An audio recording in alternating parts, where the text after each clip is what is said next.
What is going on, guys? It is Big Mike here. We are back today with another SlowBroz podcast, and today I am here with my boy Niraj. How are you doing today? I'm doing pretty good. How about yourself? I am great. Very excited to get into another podcast because it has been a hot minute. The last one was the Extreme and Venoms one, and that had to be over 2 months ago. And Dang. also, yeah, and also, this podcast has been trying to be planned since February.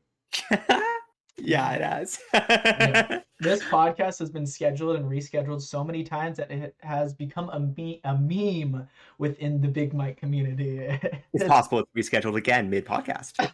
Yes, actually, once this is uploaded, we might have to delete it and redo it. You never know, boys. But yeah, so we're gonna start off with a little interview. We do this every single time. So for the people that don't know Niraj at all, you're gonna have a pretty good idea of who he is after this first segment. So introduce yourself however you want. Okay. My name's Niraj. I'm a college student currently. I mostly play zombies, but not even really play zombies. Mostly play Riese. uh, I, I tend to be pretty good at, or known to be pretty good at playing the kind of early game. Uh, and Yeah, I've been playing zombies I think since 2014. It's been really been a pretty long time. So have you been playing zombies competitively since 2014, or was that the first time you just played in general? That's the first time I played in general. I started playing competitively like maybe early 2015 in terms of Grief. I first started out as on a Grief team called ZGS on Xbox Live, and that was really fun. I used to play with all these players from the UK and just in these custom lobbies where we'd uh, start on round 15 with no magic and like do kind of tournaments and stuff. And then I started playing first rooms. After that, I started playing Jug side specifically. Got really into that Jug solo.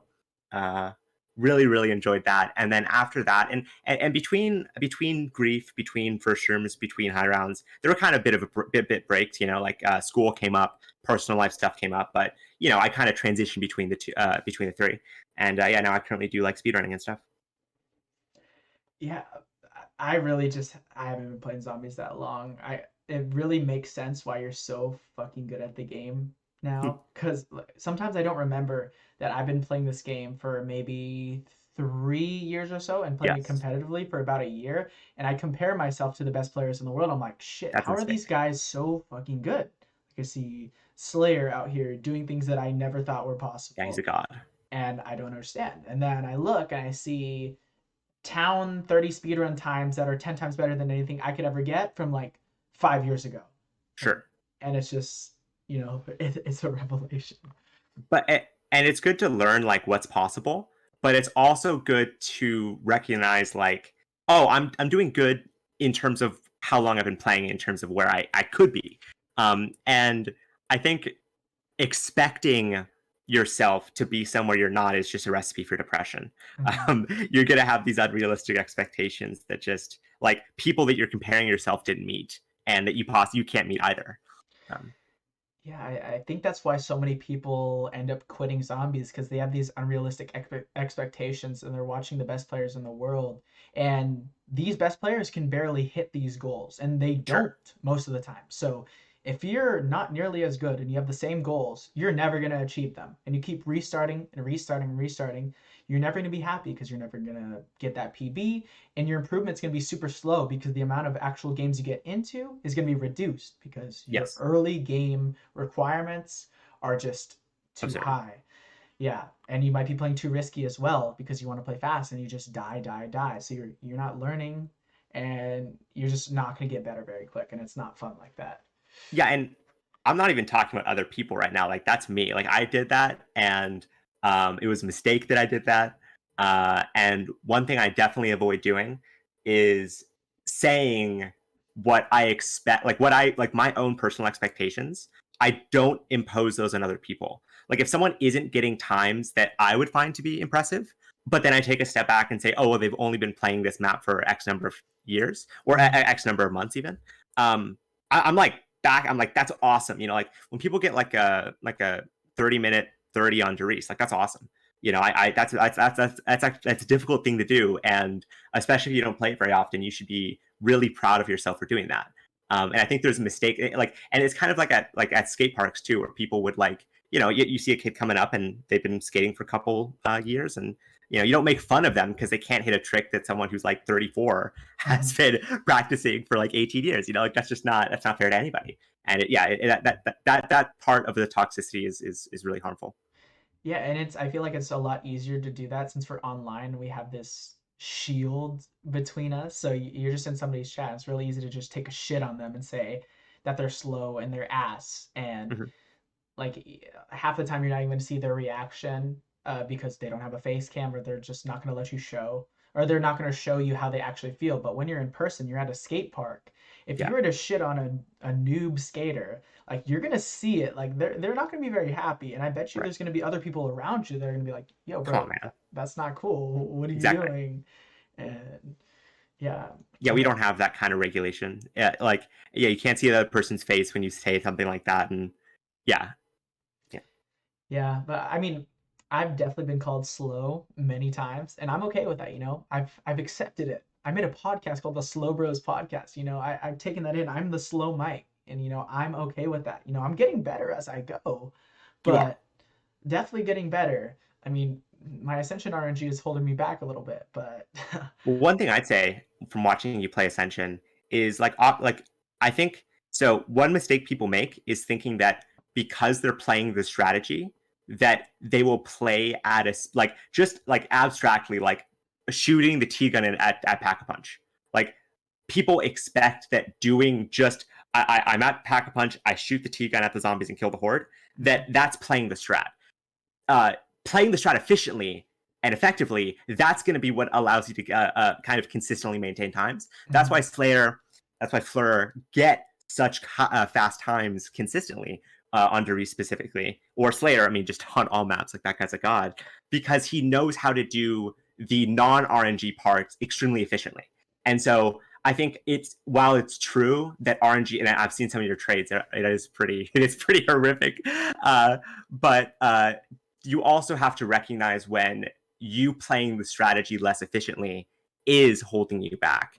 But that gets difficult when so much of the kind of constructive feedback is linked in with just like outright insults and calling people like, idiots and stuff like that. And it's like hard to take that in seriously because of it.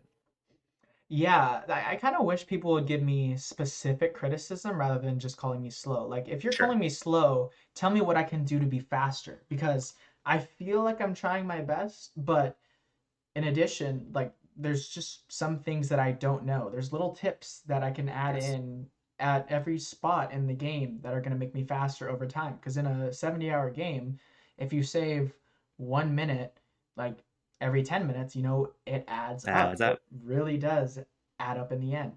But on the other hand, what I've noticed, and I think Fleur brought this up to me actually, is that I am playing safer than a lot of other people would because I am primarily going for a PB. Yes, I care about sure? times, but there's just certain instances where I'm going to do something that experienced and faster Ascension players wouldn't. Like if I Sure. see a gap at Pack a Punch that's a little bit too risky for me, or let's You'll say I take the have, slow way. yeah, I will, and I'll lose a couple seconds on that horde. And I feel like in the long run, losing a couple seconds there and being a little bit safer is more worth it for me. And like let's say I'm trading at mule kick and I can't cut back, so I jump off. I'm gonna lose Mhm. like 10 seconds from that, but in the long run I'm happy I did because Yes. I didn't die, and that's okay. But as I move on and get better, I'm probably going to start being able to play riskier, and also my skill is just going to be better. So I'm not going to have as many of those situations where I'm going to have to take the easy way out because I am getting better at the game. But I think the best way to get that down, because like when you're looking at that gap, the question is how many times have I died going for that gap versus how many mm, times have I made it work, right? That's what's going through your mind. Kind of weighing the likelihood of success. The way you can get that down is by practicing using the 5 and 5 like strat testing mod, where you start on 100 with all the guns. It gives you an active SPH calculator as you're playing, like you're seeing as you're playing how fast you're playing, and that is the best way to get good quickly. And I think yeah, and so I think like on one hand it's true that it's good to take the safe way, but also if you're spending your time, restarting and then getting the game going and then learning, it's going to be a lot harder to learn quickly. And yeah, so I think I can't emphasize enough how helpful the like strat testing mod has been for getting good quickly. It's so helpful because you can down and you can you have all your perks and you're fine, and you didn't waste 16 hours getting to 100 or like Mhm. or 130 or whatever, like that's. Yeah, you're gonna be a lot more likely to take risks in a game where there's no consequences. But when you're And you'll be gonna, able to know what risks you can take. You see what I'm hmm saying? Yeah. yeah, so if I play on that like strat testing mod, I can take the risk and I can see like, is this worth it? How often am I gonna be able to squeeze this gap? And then I can Mhm. take that information I got from like a couple hours of playing in the mod Mhm. to an actual Ascension game and use that there instead of just testing it out when I'm 20 hours into a game and I'm like, I really, really, really don't want I to don't die want to fuck here. this up. Yeah. Yeah, that's pretty smart. I have used it on Derice to practice trade strat, but I haven't used it too much on Ascension because I feel like I do have a good bit of experience there, but obviously there's a lot of improvement to be made. So I think I'm gonna have to try it soon. Right. So another question I have is how long have you been playing video games in general, not just COD? Yeah, about 2014. My family was fairly against, and frankly, I think in retrospect they were right. They had a sense that the internet and video games in general would be an addictive force that saps your time and uh, changes your, like what you spend your time doing. Definitely, they were right, but as a young kid, I was able to do the whole oh, I'm being left out by my friends. I can't get the and so I got the Xbox 360 in around like 2014. Mm. But I played video games at my friends' houses before then, like Halo and Kino split screen. And when I was like 12 or something, me and my friend got to like 53 on Kino split screen, doing this kind of like super terrible strategy where we teleport and then take the zombies from like when we would go back to spawn from the pack-a-punch, we would then take the zombies all the way up to MP40, turn on the trap there, and then run back to stage and then teleport and just keep doing that. And it was like such a long, terrible strat. It took so long to do, but it was really fun. And I definitely think those early experiences uh, are like of being like, oh, that was fun, but how can I do it better? And then looking it up on YouTube, like what other people are doing. I Hmm. think, and then getting an Xbox when I was like 14. That is really what kind of got me into games. Yeah, man, I wish I had those experiences because not only were my parents super strict about me playing video games, they're also strict about me playing the M-rated games like Call of Duty. Yeah. So usually kids who weren't allowed to play those games would be able to go to their friends' houses and play the games and have Yes. fun. But my parents would tell other parents, Mikey is Oh. not allowed to play M games. So Oh so I would go over no. to a friend's house. They would have their COD sitting there. I'm staring at it. I'm dreaming about playing this shit. Dude, I want to so bad. And then it's just, nope, can't play it. The Oh, parents are that's so there unfortunate. watching, saying, like, yeah, Mikey, your dad said you can't play Call of Duty. And just, they deprived me of my childhood, man. That's so funny. Yeah, that's brutal. That's Yeah. brutal. Yeah. In retrospect, I understand the video game limiting, but my parents' reasoning on not letting me play M games was like, you're gonna become a school shooter, and it's just like, okay, causation does not, or like correlation does not equal causation, whatever that thing is. Like, just because a lot of school shooters play COD doesn't mean that every person who plays COD is a school shooter. There's Right. millions and millions and millions of people who play Call of Duty, and there are a couple school shooters. So it's like 0.0000001% of people who play Call of Duty end up doing violent things. And is that even the reason why they did the violent things? Who No, it's knows? because like in your case, it's not you wouldn't become a school shooter because you played M-rated games. You do it because everyone bullied you. I mean that Hmm. would be why, you became a school shooter. Yeah, but do you think that? playing the violent video games would No, contribute it to it? Like, let's say no, you're already a little bit mentally unstable because you've been bullied and maybe you have some sort of mental illness. Do you think playing violent video games will make it even worse and make you more likely to do a violent action or no? no more so than watching violent movies or listening to violent sounding music or looking at the news stories and seeing people who did shoot up schools, right? Like, I think looking at the news stories and seeing people who did shoot up schools, that's like a roadmap and it's someone getting attention. Like playing video games where you're like a 1950s Cold War guy going to Vietnam, like how exactly is that inspiring you to shoot up your school? Like, doesn't make any sense. And to think that so many parents were under the impression that it's gonna fuck their kids up so much is it's crazy. Like, It's an easy excuse. Like there's such it's such a it's very like the reason people become school shooters are super complicated, but a hmm, lot of it comes down to like parental neglect or just kind of a general like this kid is suffering and kind of abandoned socially, and it's so easy to then to like and this is so funny because people always say stuff like, oh, no one could have seen it coming. Like hmm. people always say like, oh, no one could have seen the fact that this guy shot up a school coming. But one of my friends who went to school with this guy who ended up shooting up this like Gilroy garlic festival. Do you remember that? Wait, Yeah, I you didn't know knew? this guy, but I had a friend who knew this guy in middle school. Okay. Shit. And they didn't like, he didn't know him in high school. He didn't know him for like 5 years before that. But Hmm. at the time in middle school, and this is like 5 years before this happens, everybody would kind of make jokes about this kid doing it. He was bullied by his family, and his brothers were MMA fighters who would like beat up on him, right? Oh And God. then you read the news stories, and it's like, no one could have seen it coming. And it's like, actually, the people around him didn't see it coming, but actually, I could have seen this coming. I totally could have seen this coming. And it's I think then it's so easy to be like, oh, well, he has an Xbox. And it's like, I'm sorry, that doesn't explain it for me. But on top of that, I think it's a way to kind of cop out of the people around who are much more responsible for this guy. Yeah, I mean, I assume the parents and the family are just looking for every possible reason to like not blame their kid. Like Or themselves. they're in denial. They're like, shit, Yes. my kid wouldn't do this. Like, it's not my fault that this happened. They Mhm. look for every possible thing they can to take the blame away from them And it's and not their just kid. them. It's complicated, right? I Mhm. mean, like the idea that the factor is the video games, the like, oh, he played Halo Forge mode and now he shot up his school. I mean, like, I'm sorry, that's just not, it like the other factors are much more better, is much better at explaining why it Mhm. happened. And, the parents just don't want to confront that.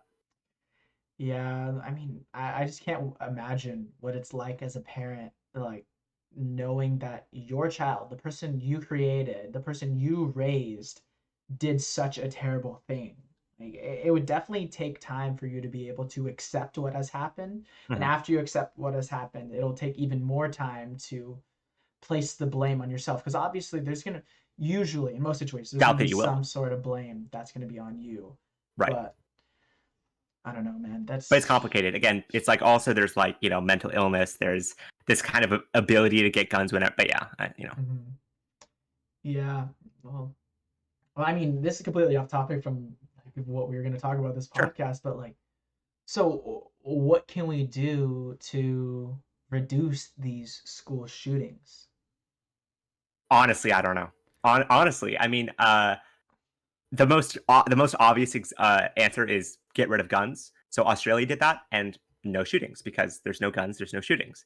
Not possible in America. It's Yeah. just not possible. I mean, there's too many guns, more guns than people, and there's too much of a kind of ingrained culture of guns being the same as freedom, and therefore you can't take away someone's guns without taking away their freedom. Mm, And so I think, I mean, yeah, I think that maybe better access to mental health services, less of an emphasis on just giving people drugs and saying like, oh, well, that should do it, and like more of a comprehensive look at like what they're experiencing in life and how you can change their like life experiences.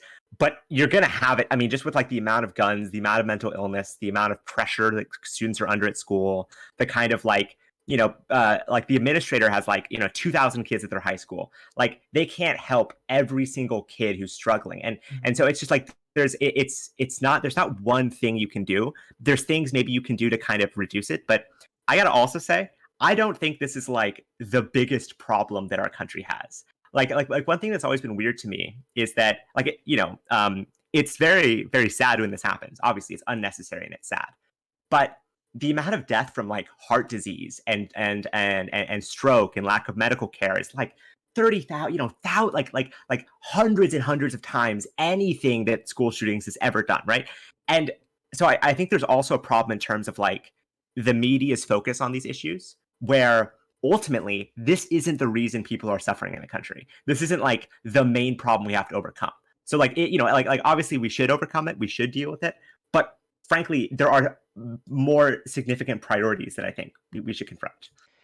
Yeah, 100%. And it's just something like these school shootings are so tragic that like Yeah, it's gonna be on the news. And yeah. it's something that everyone can relate to. Every parent can relate to that. But something like heart disease or drug overdosing and any of these other problems, it's not something that everybody can relate to. Therefore, it's not gonna be as popular on the news. So like it makes sense that people think about these school shootings so much, but in reality, yeah, it really isn't the main issue. It's a problem, of course, but Mhm. how often do we see these school shootings? Very rarely. Very Um, rarely.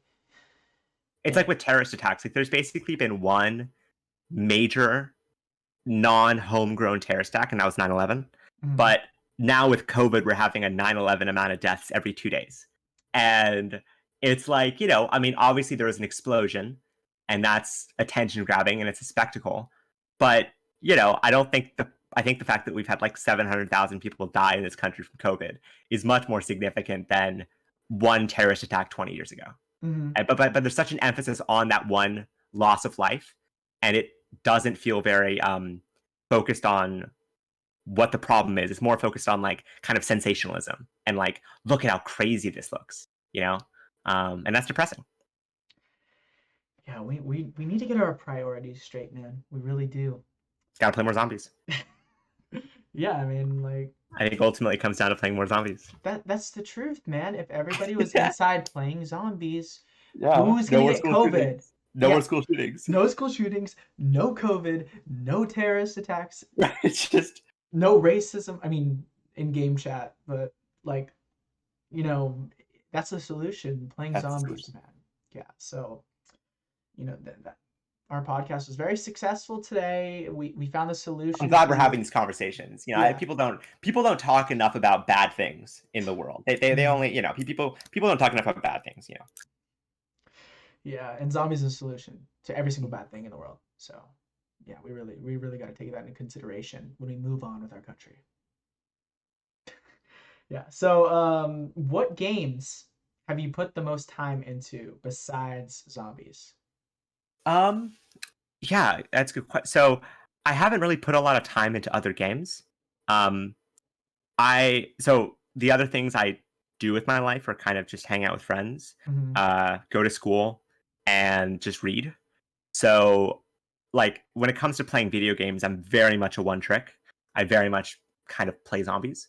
But I've played like the kind of like standard like GTA sort of games as well with my friends, the kind of like or Rainbow Six Siege or stuff like that. Hmm. Um, but yeah, I don't really spend a lot of other time playing like other video games. Yeah, so do you ever play video games like in a casual way? Because I know you play like Riese competitively. You're going for times, you're going for world records, all that kind of stuff. Do you Sure. have any video games that you'll just chill out and play without a specific goal? Yeah, like GTA with my friends, like we do like heists and stuff like that, and just kind Hmm. of like fuck around. Um, but yeah, but like it's kind of the same dynamic as watching a movie with friends.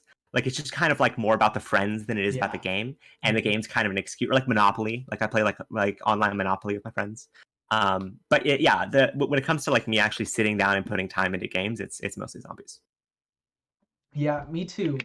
Like I literally do not play any other games besides COD, and within COD it's 98% zombies. And then Mhm. I also don't play video games for any purpose besides streaming. Like you will not or making Mm. videos. You will not catch me playing video games without the purpose of content creation. I find that weird because I know most people that play zombies like enjoy video games as a whole, and they'll play Yes. other stuff, they'll play for fun off stream. But for me, I feel like if I'm playing zombies, I should be streaming or recording it. Otherwise, like I'm wasting my time because I'm a content creator. I like putting stuff out. I like making stuff that people enjoy. And if I'm playing something and I know that people could be enjoying what I'm playing and what I want to talk about, then why not, put it out there for them?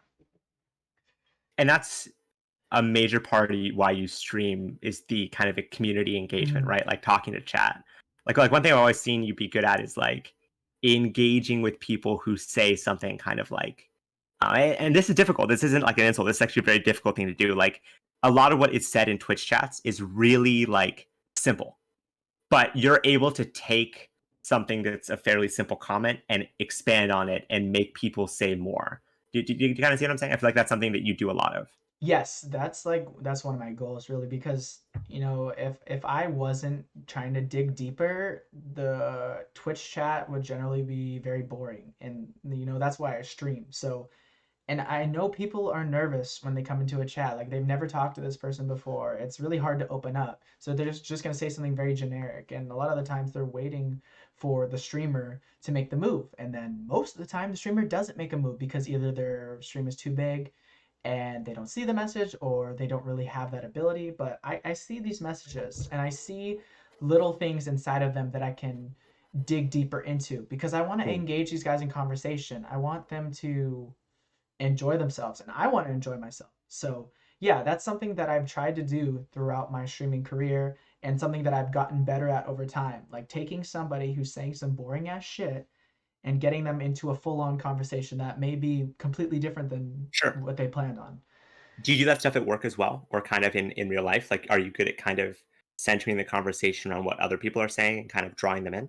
Yeah, that's something I think I am good at. And I don't think I was good at that until I started streaming, Okay.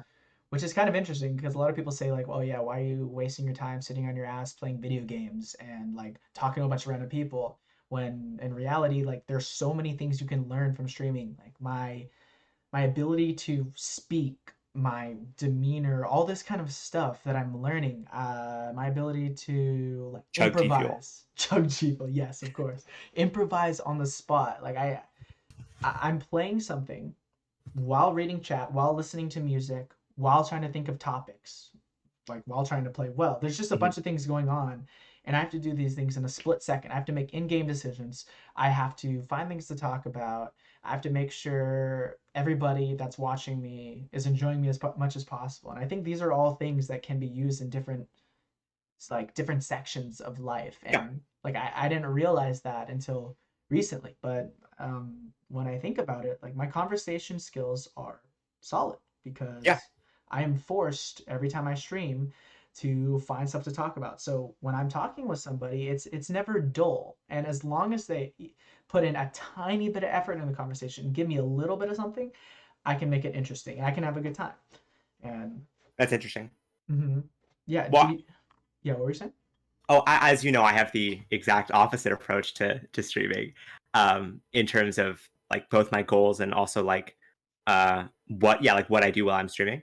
Because I feel like it is good to be able to bring people in and to engage with people and make an effort to uh like kind of bring them into your circle and they can learn and be more engaged and stuff. But um I also get kind of annoyed with kind of this expectation to engage when I feel like people are putting in such little effort. Mhm. And so that's why I like doing stuff like streaming on alt accounts or recording offline, where I kind of have more control both over what I'm doing, how I'm spending my time, and also who I'm engaging with. Um, and on one hand, it's bad because, and I haven't really been streaming much recently or playing much in general. So it's not like I have a new alt account. It's, if you have my alt account, you know, you have it. But Mhm. it's also just, it's an ability to kind of control the, like who I'm engaging with, because I really do dislike the kind of, just like, oh, hi. And then people don't say anything else. They didn't want to say anything else. They just wanted you to say hi. And it just feels kind of like a waste of everyone's time, frankly. But yeah, I just have different goals. No, I completely understand that. So when I'm streaming, I definitely don't enjoy the dry things that people say. Just like hi, like I don't like that at all. And like finding stuff to talk about is hard. But when I get to that point where we're having that good conversation, it's amazing. Sure. And it's great to be talking about something deep or anything at all with people that I've just met. But I can 100% understand not wanting to put in the effort when you Yeah. know that the other person isn't going to put in the effort. So like streaming on alt accounts and talking in Discord instead of interacting with chat, Yeah. I feel like is definitely a lot easier It is. to enjoy yourself. And I mean, it just really depends on what your goal is. And Exactly. if you're 100% satisfied with just talking to people that you already know, that's good. And that's what you should do. But if you're looking to grow yourself as a channel and your goal is more like a big community interaction rather than just like close friendships, then you should do that too. But it really just all depends on the person. And I But want to understand why both exactly angles. are you trying to grow a big community? Like, what's the purpose with that? Like, what's the purpose of being an Obey Undead? What's the purpose for you of like you're going to a good school, you're doing a Mhm. good degree. Likely, this will be something you think back on in 10 years, like of like, oh, I used to do this and this was fun. Like it's like my sister played volleyball, and I would tell her like, listen, like when you're 40, you'll be remembering this experience of playing like volleyball as like, oh yeah, like you're talking to your intern and like, oh yeah, like I used to do that too, sort of thing. You know what I mean? Like that's Mhm. going to be the extent to which this impacts your life in the long run. Like, so what is the kind of purpose for you of streaming and kind of building? That is a beautiful question with a lot of layers. um, like, what is the purpose of growing a big community? So, I am driven by numbers, which is not the best thing, but when I make content that I'm proud of, and then I see that people are liking it, viewing it, and enjoying it, that makes me feel good. So that's one Mhm. thing. I don't really care about the follower count too much. You know, it is nice to see like 5,000 followers, which I just hit on Twitch, and it's like, Oh, congratulations. thank you. But yeah, it's great to see, and it feels good, but that's not my main priority. But there's just a feeling um, when I'm streaming and I know that I have a lot of people that care about what I have to say, that Hmm. care about interacting with me. It's just a really good feeling inside. I guess it's kind of similar to um, just having friends. I mean, these Sure. people, a lot of these people aren't necessarily my friends, but they're people that want to hear what I have to say and people that want to interact with me. And something like that feels good. It And does. like I don't really have a way of explaining why it feels good, but it does. No, it makes sense. It's Mhm. validating. It feels like people want to be around you, and they're making like the internet. You have like billions of choices of things to consume, and these Mhm. people, these like even if it's like 30 people, these 30 people are choosing to spend their time with you.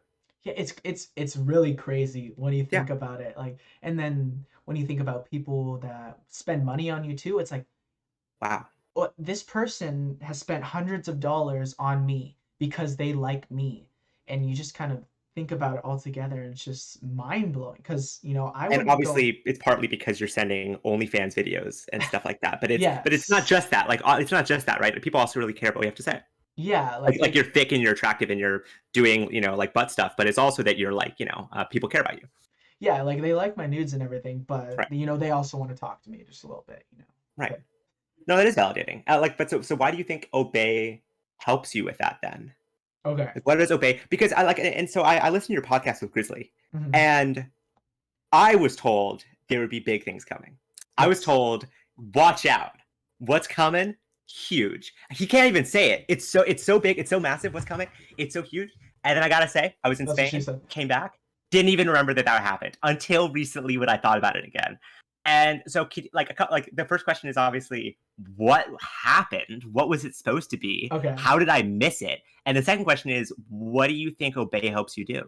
All right. Those are good questions. You might have to remind me about the second I question will. after I'm done. But so what happened? So the plan at that point was um, we were going to have a video made that was going to go up on the Obey Alliance YouTube channel. So Obey Alliance has a lot of subscribers. They have like 600,000 subscribers, something like that Dang. on YouTube.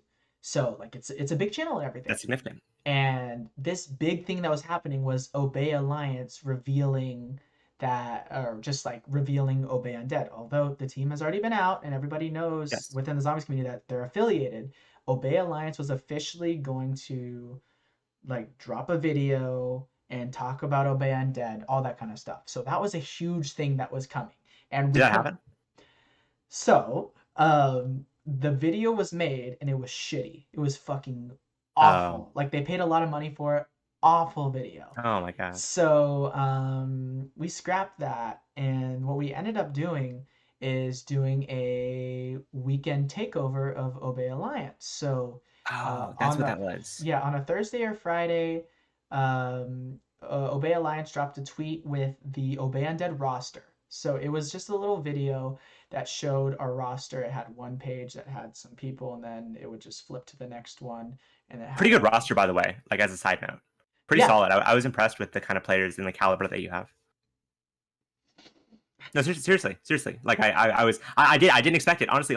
And this isn't to be insulting, but like I was expecting more kind of like normie content creators rather than like And I don't play a lot of like BO3 to BO5, but mhm. I do like the people that you have, like Kuki, for instance, like good he's players, he's solid not players. he's not an Obey Undead anymore. Oh, he's not. No. What happened? I don't. He left He like was in. before ZWC. I think before. Oh no. Okay, well, Z Dog is another good example. I like watching his content. He's pretty solid. Yeah, I would say the best players in Obey Undead would be Zombie Dog. Pika is pretty solid for sure. Do you know He Pikachu? gets fun to watch. Yeah, he's fun to watch. Yeah. Um, I can't really think of that many, but what I had to realize is that Obey Undead was not about being good at the game at all. Hmm. Obey Undead was about making content that the community could enjoy. So they focused on getting people that would be entertaining rather than people that would be amazing at the game. And once I was able to accept that, I was able to truly be interested in the team and want to join it. So So that's um, my second question then. So what is that thing that interests you? What is it? What do you think Obey is doing that interests you? um, And I'm not trying to put you on the spot. I just genuinely I feel like I haven't seen personally. I mean, this is also because I've been absent from the community, but mhm. I just haven't seen necessarily firsthand what it is that is. Um, So, basically, when they asked me to join, or Greg sent me a mess, asked me to join, I was like, sure. I thought this was an mhm, opportunity to make more content, to get more views on the content, and I also was like, all right, the Obey Undead community is primarily casual yes, audience, and my goal always has been to bring casuals into like competitive zombies and make them interested in competitive zombies, and then also allow competitive players to enjoy more like relaxed content I think rather. you've done that. I think you've Yeah, been successful. I've done my best to do that, and that's a goal for me, and that's probably one of the reasons I wanted to join. But once I joined, I went MIA for a month Mhm, because like I was burnt out from stuff. I had just come back from Vegas and I was just tired from streaming, and I was working every single day doing lifeguarding swim lessons. So I just, mhm, I just didn't really think about streaming that much. But Grizzlies, I'm sure you guys have heard about this, but Grizzly sent me a message and basically said, if you don't start making content, you should probably leave the team. And I was like, all mhm. right, all right. So I start cranking out the content. Why do I crank out the content instead of just saying I'll leave the team? Sure, That may be a question. that Um, is. I mean, I like making content. I've always liked it, and I just wasn't really thinking about it at that point. And that little kick that he gave me, saying That's that good. it was kind of like a realization for me. It's like, wait, I like doing this stuff. Why am I not doing it right now? Right. What am I doing right now? Why would I not do this? This is an Yeah, opportunity to do this more. yeah. I was like, Yeah, that makes sense. I have time to do this. I like doing this, and I have resources to do it. So I did it. And once I got into it, once I started recording videos and sending them off to Obey and having them edited, I hate that word, but it was just so easy and I loved it. I could just record a video, upload it, and tell Grizzly about it. It would get edited, and then it would be uploaded to the YouTube channel. So That's all cool. See, okay, now I get that. That's a cool infrastructure that you have that ability to make content so easily. There's such a you can just focus on doing the actual zombies and not have to do all the back end editing, optimization for tags and stuff like that.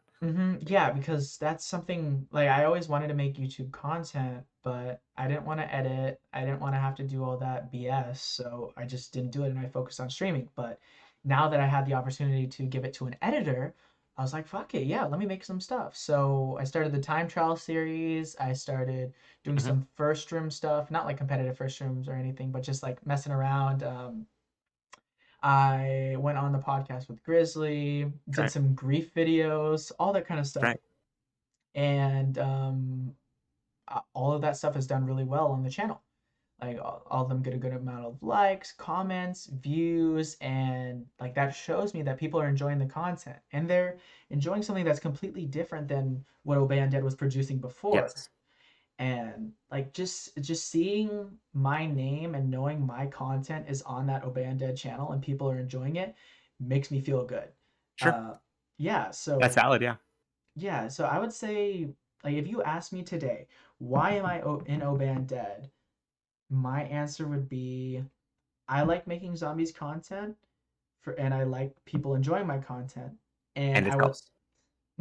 and also, I would like casuals and competitive players to be kind of merged. So those will be Sure. my two big reasons on why I'm in Oban I think the second reason has been successful. Dead. And I'd also say that if you want to do more of that, I think Obey should be hosting tournaments and be putting up bounties and prize pools, which would provide both content but also demonstrate to the community that it has a value besides promoting G Fuel.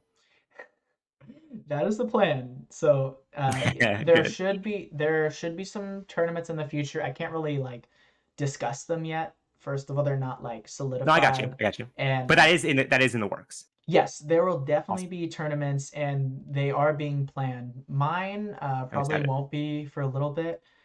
There was one that I had planned a while ago that included time trials, speed runs, and a high Ooh. round. And then there was one that I was talking about with Fleur, which would just be 30-minute time trials. Oh, that'd be so Uh, sick. yeah, super sick. And so that should happen eventually. But basically, we need to have a tournament or a gauntlet that's going to be successful because we're getting money from Obey. Yes. And if That's we're awesome. if we're getting money from Obey and the investors and stuff, like they need to see success. So we need to find a tournament that is going to be viewed and going to be participated in a lot. And that's not necessarily going to be It's not super easy. BO1. Hmm? That's not super easy to do, yeah. Yeah, it's not super easy to do. So we have to find a game, we have to find a map, we have to find something that's going to be successful. And Varuk would be on BO3 would be sick. Some stuff like that would be awesome. it would be sick in the competitive zombie player mind, but for casuals, which is 95% of zombies players, BO3 Varuk probably wouldn't be the best thing. So we need to look at it and find something that's going to be successful, and it can't be risky. Like we can't be taking risks in our first tournament. We need something that's going to be guaranteed to work. So that's basically what we're trying to Revelations. do. Honestly, even BO3 isn't what people are looking Really? for right now. Yeah, as much as Oh, that's so sad. I don't like that. yeah, so Cold War, as much as I fucking hate it, BO5? it, it's the hype. That's It is, what yeah. 99% of people who play zombies or know of zombies watch and play. Therefore, that's probably going to be something that we're going to have to start off with. But Okay. after we start off with it, You can build. and yes, yes, Obey sees that it's successful, then they're more willing to give us money for I a like that. BO1 tournament or a BO3 tournament, any of those kind of things. So we just kind of have to start off with something guaranteed, and then from there we can take more risks because we've already built something for ourselves. And obviously take your time. Like I'm not trying to put pressure. I just I was curious to see what was gonna happen so I appreciate you telling me about this because I was curious. I was looking forward to seeing like what was gonna come out. And so I am glad to know that there is still stuff in the works and it wasn't just kind of like, you know, um like it wasn't like something was attempted that was really huge and then it didn't work. Like it was like, oh well, they realized that this wouldn't work and they were smart and they took a step back and Mm. that makes sense to me. I like that.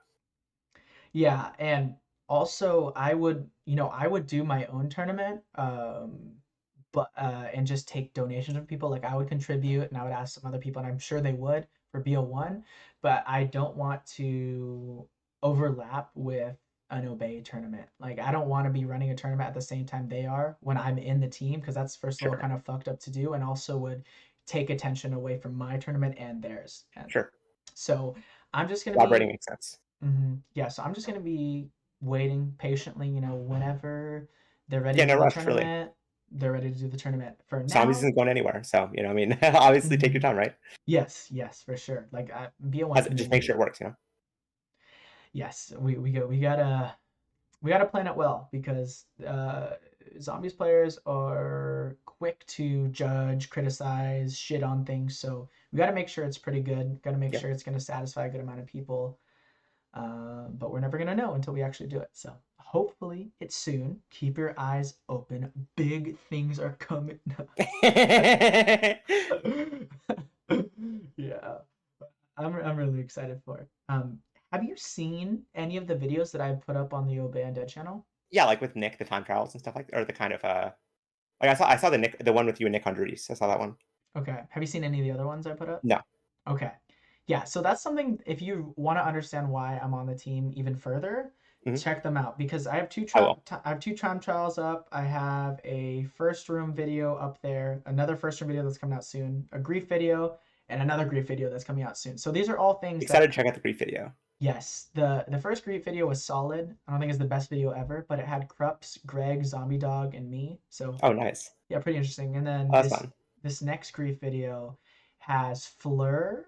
It has Greg. Awesome. Oh, who am I missing? It had Zomba. Oh, that sounds sick. Yeah, Yeah, it had. I'll definitely check that out. Yeah, it should be fun, but we have three perspectives, and Pika's editing it right now, so it See, might take that's a sick. bit. I think that's really. I like that a lot. That's really cool. Yeah, so like we're bringing out the content that I want to bring out, and I'm proud of it. So Hmm. there's no reason for me to leave the team. No, not I, at all. I'm very happy with it, and I want to see the Obey Undead numbers keep going up. I want us to get to 900 subscribers, 1,000 subscribers, Sure. and while that's happening, I think my channel is also going to be seeing some increases in Makes numbers, which is sense. good. Yeah. Oh, dude, I love podcasts so much because we just spent 47 minutes on the brief interview portion of the Hmm. podcast, and we weren't even talking about the interview questions, and I fucking love it, dude. Like, Awesome. like this is just peak content, and I'm very happy with it. Okay, so last question of the interview, which is probably going to lead us into the next topic, but what records do you hold in zombies? So I have the 30. I have like all of the SRs on Doris. Mm-hmm. So I have 100 in 6 hours and 2 minutes. I have a 70 in 2 hours and 6 minutes and like 1 second. I have a 50 in 59:41. I think the gameplay should be going Mm-hmm. in the background of this one. It is indeed. And I have the 30 SR, which is 28:40 something. I forget the exact time. Um, but yeah, so I have those, and I'm really proud of those. Those are really difficult to get. Yeah, so those records I have. Out of those, the 30, 50, 70, and 100, what do you think is your most impressive? I know that's like a hard question, Mhm. and like what does impressive mean, but what do you think is the most impressive out of those?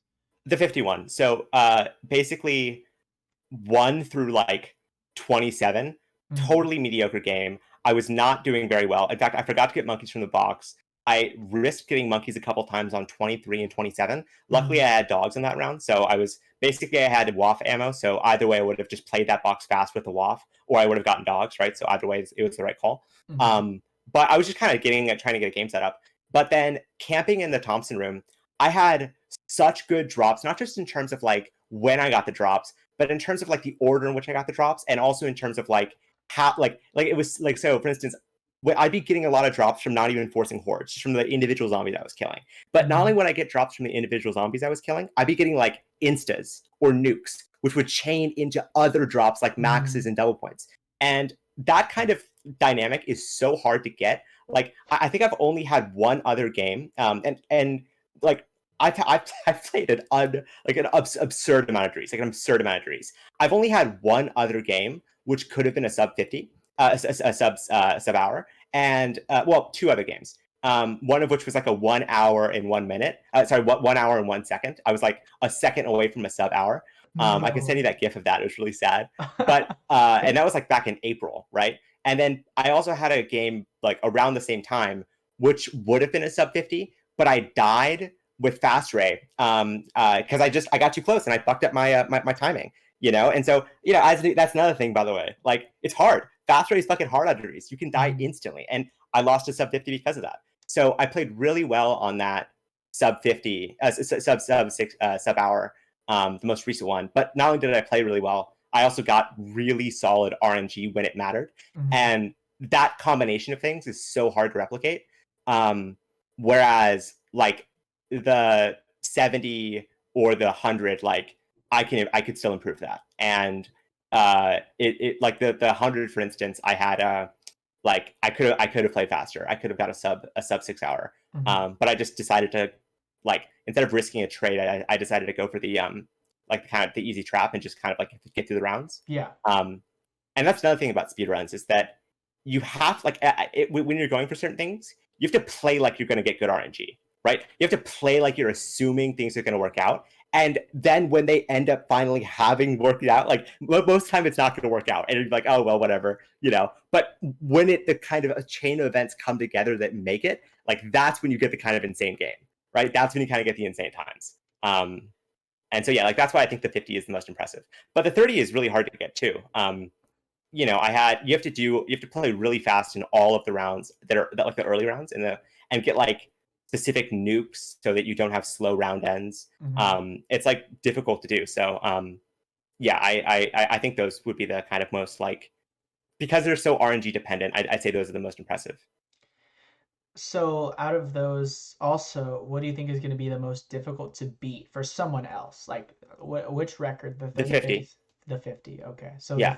you think the 30 is easier to beat than the 50? It's honestly hard to compare the two, Mm-hmm. but the 50 was so hard for me to get and took so long and so many attempts and so many sub hours that I get 50 dogs. Like so many of those, you know, like just that one moment where everything was coming together, but I got a coin flip bad dog RNG. Do you kind of see what I'm saying? Where like it's that kind of stuff where it's like it's so limiting because of how RNG dependent that kind of stuff is. But I don't think that I mean, there are things I could improve on. So one thing I figured out is that on insta kills, and this is after the 50 SR, if I get an insta kill then a nuke, one thing I can do is kind of run out with Sally's to the like outside area and shoot out into the long window and then run back in and then shoot again and then pick up the nuke. So I can kill faster because like I can run at and then that way the boards don't break, right? Because They're I gonna pick die up the from the nuke. nuke before Right. they break the board. Oh, that's Exactly. super Like smart. so stuff like that. Like there's like small stuff like that which you can totally do. But again, so much of what that game is, and I think people will see this if they're watching the 50 SR, like the 30s through the 50s. Like the drop luck was just it was so good. I got so lucky. I was dabbing so hard. And I think at the in the video, because I have the audio going, like I'm listening to some audiobook about I think it was like the assassination of Julius Caesar or something. But like on 41, I'm like I just turn on music. I'm like, this is crazy. I gotta focus. Like I can't, you know, because but before then, honestly, I was just kind of playing like it was a normal game. And then there are certain thresholds you reach where it's like, oh, this could actually be something. And the problem I ran into for so many of my Derice games is I'd hit that threshold, and then I get the bad RNG. I get the 50 dogs. I'd have a 47 where I'd force 6 hordes without getting a single drop. Like just stuff like that. It's just like, oh well, I mean, you know, nothing I can do about that. So yeah, I'd say that's why this was so difficult to do. So what dog rounds did you end up getting in the 40s? 44, 48. So Okay. I had 39, 44, 48. I had a lot of 4 rounds though, which was really good. I had like 27, 31, 35, 39, 44, 48. I mean, that's almost all 4s except for 1-5, which is really solid. And on 49, I went in with full ammo, right? Because I had 48 dogs, so I could play that fast. But I also got an insta kill from one of the first drops I forced. So, and then I didn't have to do the dogs where it's like there's 20 seconds after you kill the last dog that gets Mhm. added onto your time. So because I didn't have that, right? So like the round end, when I finished round 49, 10 seconds, I'm at 50, right? So instead of having to do the kind of dog round, wait for them to spawn, hopefully I don't have like a Mustang and Sally misconnect or something, I Mhm. just fucking flew through it. I mean, it was awesome. So yeah, it was very, very awesome. I was really happy about that. Damn. So, okay, let's say this is a perfect world. What else? Is there anything else you could have asked for RNG wise that you can think of that would have made this game even faster? I mean, the early rounds, right? So I didn't get monkeys till 27 Okay. because I had like a um, really weird box luck, and I had to, risk getting, camping boxes and stuff. I didn't get WAF out of the first box, but I mean, these are pretty small things, and fundamentally, the drops, dogs, timing of drops, order of drops, that is so much more decisive in terms of the later game. Mhm. And I got what honestly I couldn't ask for much better than that. And again, the only thing I can improve on from what I've realized is the insta nuke combination of things, where I can hit the spawns faster and kill more zombies. Yeah, so I think that insta nuke thing will just add to your consistency because you have Yeah. this new strat that you can do, and you're gonna be, if you get this drop order combination, you're gonna be able Mhm. to save time in every single game you play. So maybe you're gonna be seeing more games that are closer to sub hour, not necessarily sub hour, but closer to sub hour, and you're gonna be saving a couple minutes every game just because of this, maybe even to 70. So Yeah, frankly, I mean, hopefully, but frankly, the RNG that I got, I mean, I don't get that. Like, I don't get that, and I lose so many games because I don't get stuff like that. And I mhm. just end up, trapping around or something and whatever. Like, and interestingly enough, this is one of my first games back after like a 3 week break.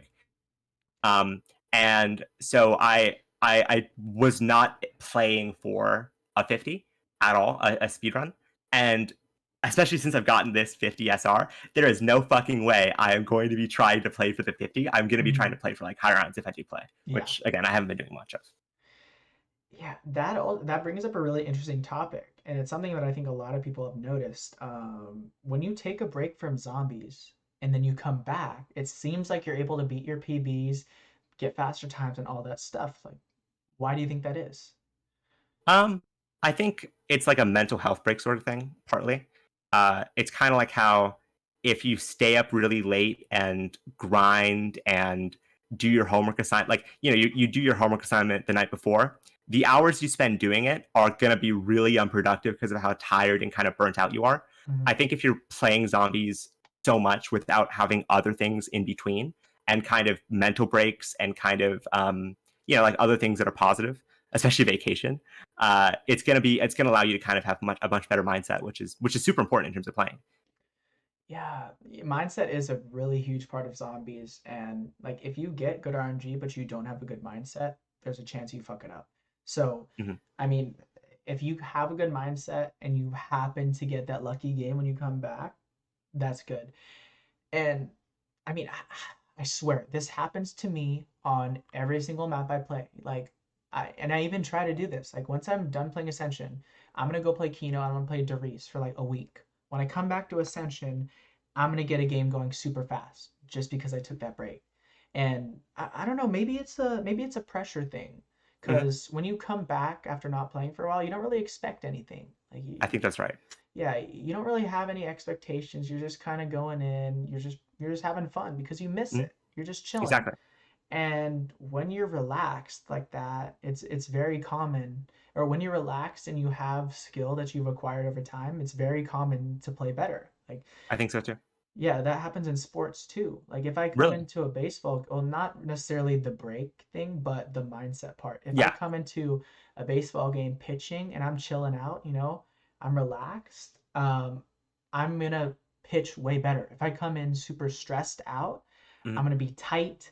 I'm gonna be missing my locations, and it's not gonna be a good time. So, I guess with zombies, it's like the pressure is your own expectations. Like hmm the more you play, the more you feel like I've put so much time in. I got to get a good game, hmm right? Which I think that's exactly the opposite of how you should be thinking about it. yeah, yeah, you're just gonna have this really negative mindset when you play a lot, and you just keep fucking up, and you keep getting bad RNG, and you're just hoping so bad that one of these games is going to turn out right. And when you have a mindset like that, you know, it's not healthy for you, and it's probably not going to be good for your game Mhm. unless you're like Zomba Live, because that man just is It's a built. tank. That man is a tank and He's a built tank. different, and he can just play 24/7, and He nothing honestly can has a stop. really strong like will in terms of being Mhm. able to keep going. I mean, that's something that is actually genuinely impressive. That kind of dedication. And I'm not meaning I actually really am impressed with that. Out of the whole zombies community, he's probably one of the hardest grinders, if not the hardest one. Like And he, honestly, he's really improved, and he plays Ascension so well.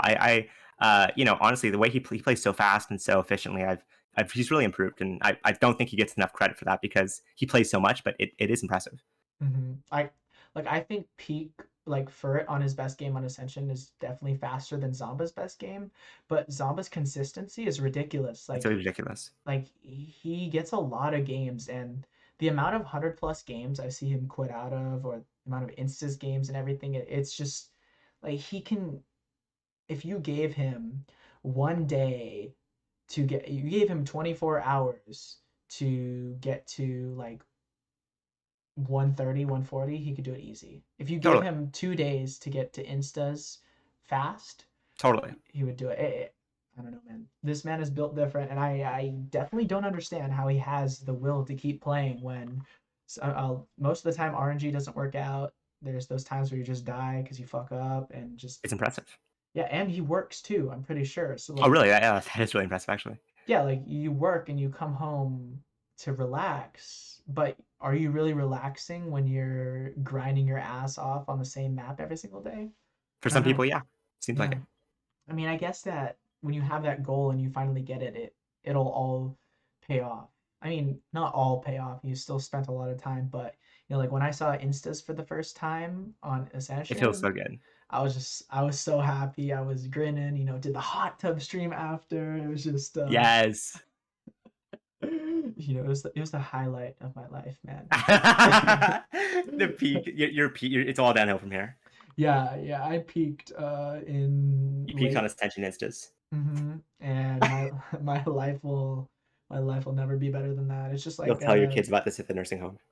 yes, it's just like taking ecstasy. You're so happy that when you come off of it, like you can never compare to that happiness. You just feel like shit. So yeah, getting ascensionistas is like ecstasy. It's basically the same thing, yeah. Yeah, same thing, right? So we ended up talking about the resub hour, like what exactly was different about the game and how you got it. So let's get into the Reese 30. So how long ago did you get this Reese 30? I forget. It was maybe a couple months ago. Okay, so a couple months ago, it was the first sub 29 on Derice. And Yes, um, how many and by a bit too. how many years do you think you spent, trying to get this sub 29? Like 2.5, 3 years. 2.5, 3 years. And what was the difference between you? That's when I started playing Drace, and like when I switched to mouse and keyboard. Okay, okay. So at that point, when you switched to mouse and keyboard, what was your average 30 time, do you think? Around Uh, like 31 something. 31. Okay, so what is the difference between a 31 and a 28? Man, I mean it's a lot. So the way you got to think about the way that I think about it is that there are steps you need to do to get set up and to get your game going. Hmm. And along that, there are ways you can lose time and there are ways you can save time. And so at a really basic level, without getting too kind of nerdy about it, like the places where I could have lost time, I didn't, and the places where I could have saved time, I did. So, for example, I got a really early ray gun and waff. I also had the door because of the order of dogs I get. So, if I either get 11 or 12 dogs, I stand by the trench gun because if I get 11 dogs, I can run and turn on the teleporter. If I Hmm. get 12 dogs, I can go and hit the box. And then I turn on the catwalk teleporter after I hit the box on 12. So Okay. because I got 12, 16, 21, 25, 29, I did not open the trench gun door, right? So then the box moves to trench gun, Hmm. and that door is closed. So as I'm camping trench gun, the spawns are closer, and I'm able to play that area faster while I'm camping the box. So if I hadn't had that order of dogs and I had that same box movement, I would have played that area slower. So it's really micro stuff like that. And then because of the way I set up the teleporters, I was able to do the camp the one window for one round. And the way that I do the one window, I mean, in the past, I would camp as basically as long as I could till I was out of ammo, but that's slow. What you want to do is you basically want to like spam and be really aggressive and then go pack your WAF. Because you're going to get through those rounds quickly. Like if it's on 17, 16 or 17. But then I also took a risk because I was playing really fast. And I like one thing about my games is you'll know when I think something could be significant. Like I think I was listening to the book Debt, the First 5,000 Years, which by the way, fantastic book. I know people probably won't check it out, but if you want to know about the history of money, it's the best book that's been written on that. But on like 15, I was turning on music because I knew this could be a really significant game. And it was on 15, and I could have got either 16 or 17, right? Because I had 12 dogs. Yeah. And I decided, you know what? I'm going to take the chance. I'm not going to open the door. I'm just going to camp the one window. And if I get 17 dogs, like whatever, I'll play a little slower. At least I've set up. But if I get 16 dogs, like this could be an SR. And I took that risk. I got 16 dogs. And so it's stuff like that. Like there are places where you can choose to be like, you know what, I could play it safe and I could take the guaranteed, but that would also make me lose time. And you have to just take the risk and assume you're going to play really fast. And those things, those time saves, those really minor things. Also, frankly, I think I played pretty well. I think I did a good job in terms of how I used my ammo when I pack-a-punched. One thing that people and I've learned by playing Riese, and seriously, if you're not getting fast times, focus on the kind of rate at which you're using the WAF. So the question is, how many WAF shots am I using, and how many zombies am I killing per WAF shot? Mm-hmm. And so ideally, you'd want to kill as many zombies as possible, as fast as possible, right? So obviously, you don't want to hit one zombie per WAF shot. That's a waste of WAF shots. But obviously, on like round 25, if you're waiting for all 10 zombies to come in, you're playing kind of slow. Because you want to be killing more like 7 per shot. And so those kind of thoughts about like how fast I'm shooting the WAF, how efficiently I'm shooting the WAF, how many WAF shots I'm missing, those also play a major role. So yeah, I'd say it was like, those kind of really minor things. It was where could I have saved time and where could I have lost time? And I mostly saved time.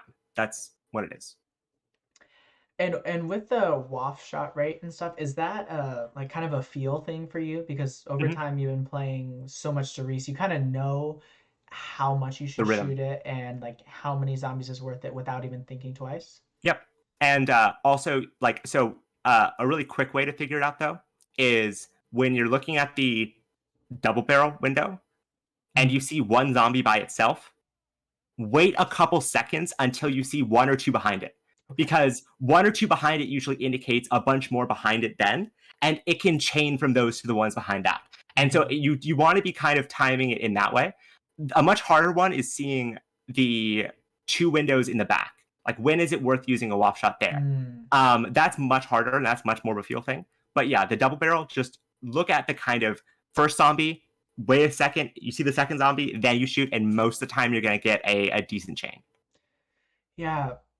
Yeah, I've noticed that with the front window, but I always have issues with the side and the back windows. Like for me, like I'm not sure when I should WAF in those windows or when I should use my ray gun and then I end up getting caught up with those back windows and then letting too many zombies come through the front. And I think for me, that's just like lack of experience. And as I play more, I'm going to be able to switch between those faster and get a better feel for that. But and a really important thing on Riese that you have to get good at, and this is why I can do fast ray. This is why, this is really important. Being able to swap weapons and scroll really quickly and be precise in terms of when you're using what gun, that's super important. So when you're watching me play, I'm basically swapping between all guns at all times because that way I can pick, like, the moment I feel it's good to use the ray, I'm already there. I'm already at the ray. And the moment I feel like I can use the WAF, I'm already at the WAF.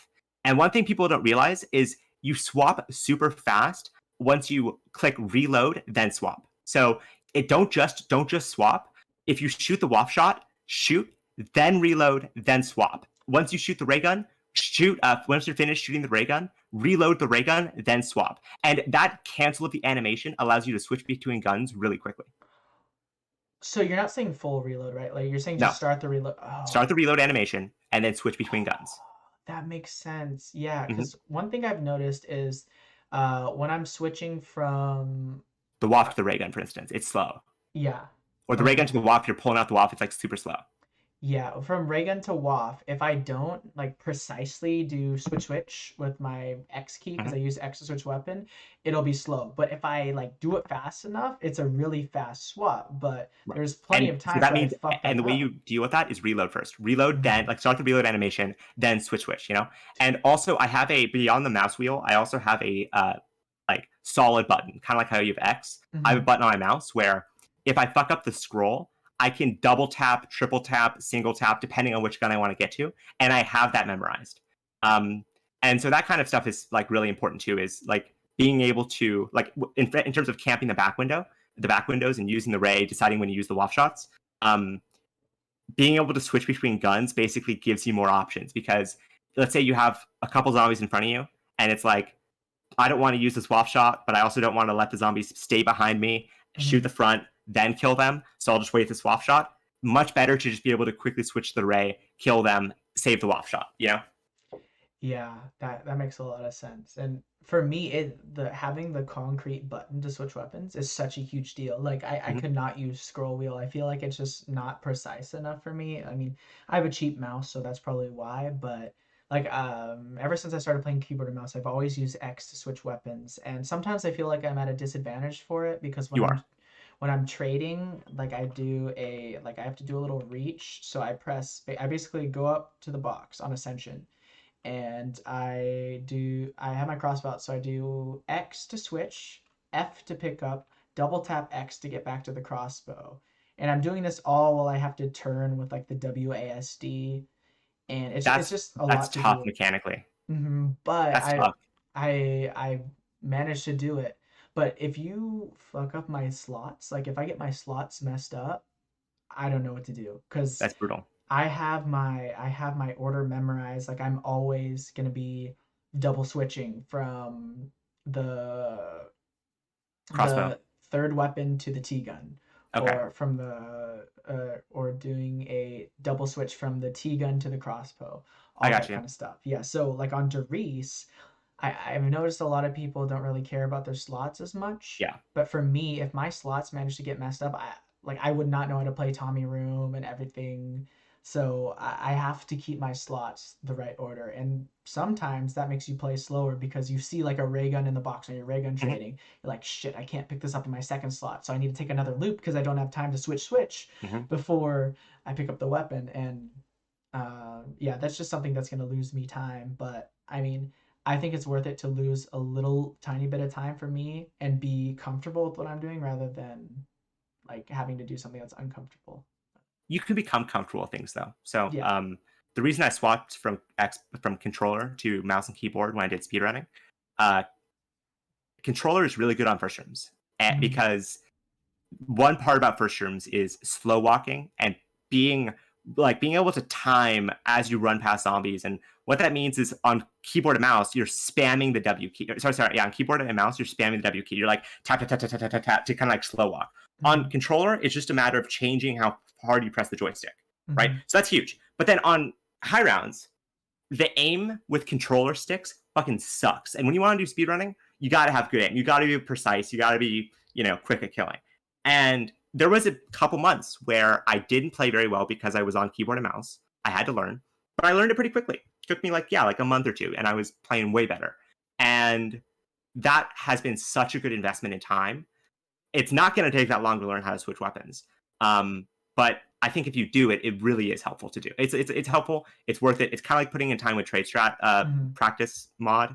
It takes time, but the benefits you get are significant, and it's not even a matter of like playing faster or slower. You're playing more consistently by having that practice. Yeah, but it is. I know I can become like acquainted with it, but like deciding like, okay, I need to do this Yeah, change and I need to grind this out. it's like nah. It's hard. It's Yeah, it hard. is. Like I've built up all this doing this one thing, and I have to completely change it. and I'm gonna lose a lot of my progress. So No, but then you're going to gain a lot more progress. yes, I just have to like weigh the pros and cons. Like, is it worth it for my goals to change this up, or am I okay the way I am now? And that's like a decision I Makes need sense to to me. fully come to, because if I half-ass try to switch, then I'm not going to be able to succeed. I need to fully make a decision. I am doing this. I am never going back. Um, Makes sense to me. mhm. Yeah. So,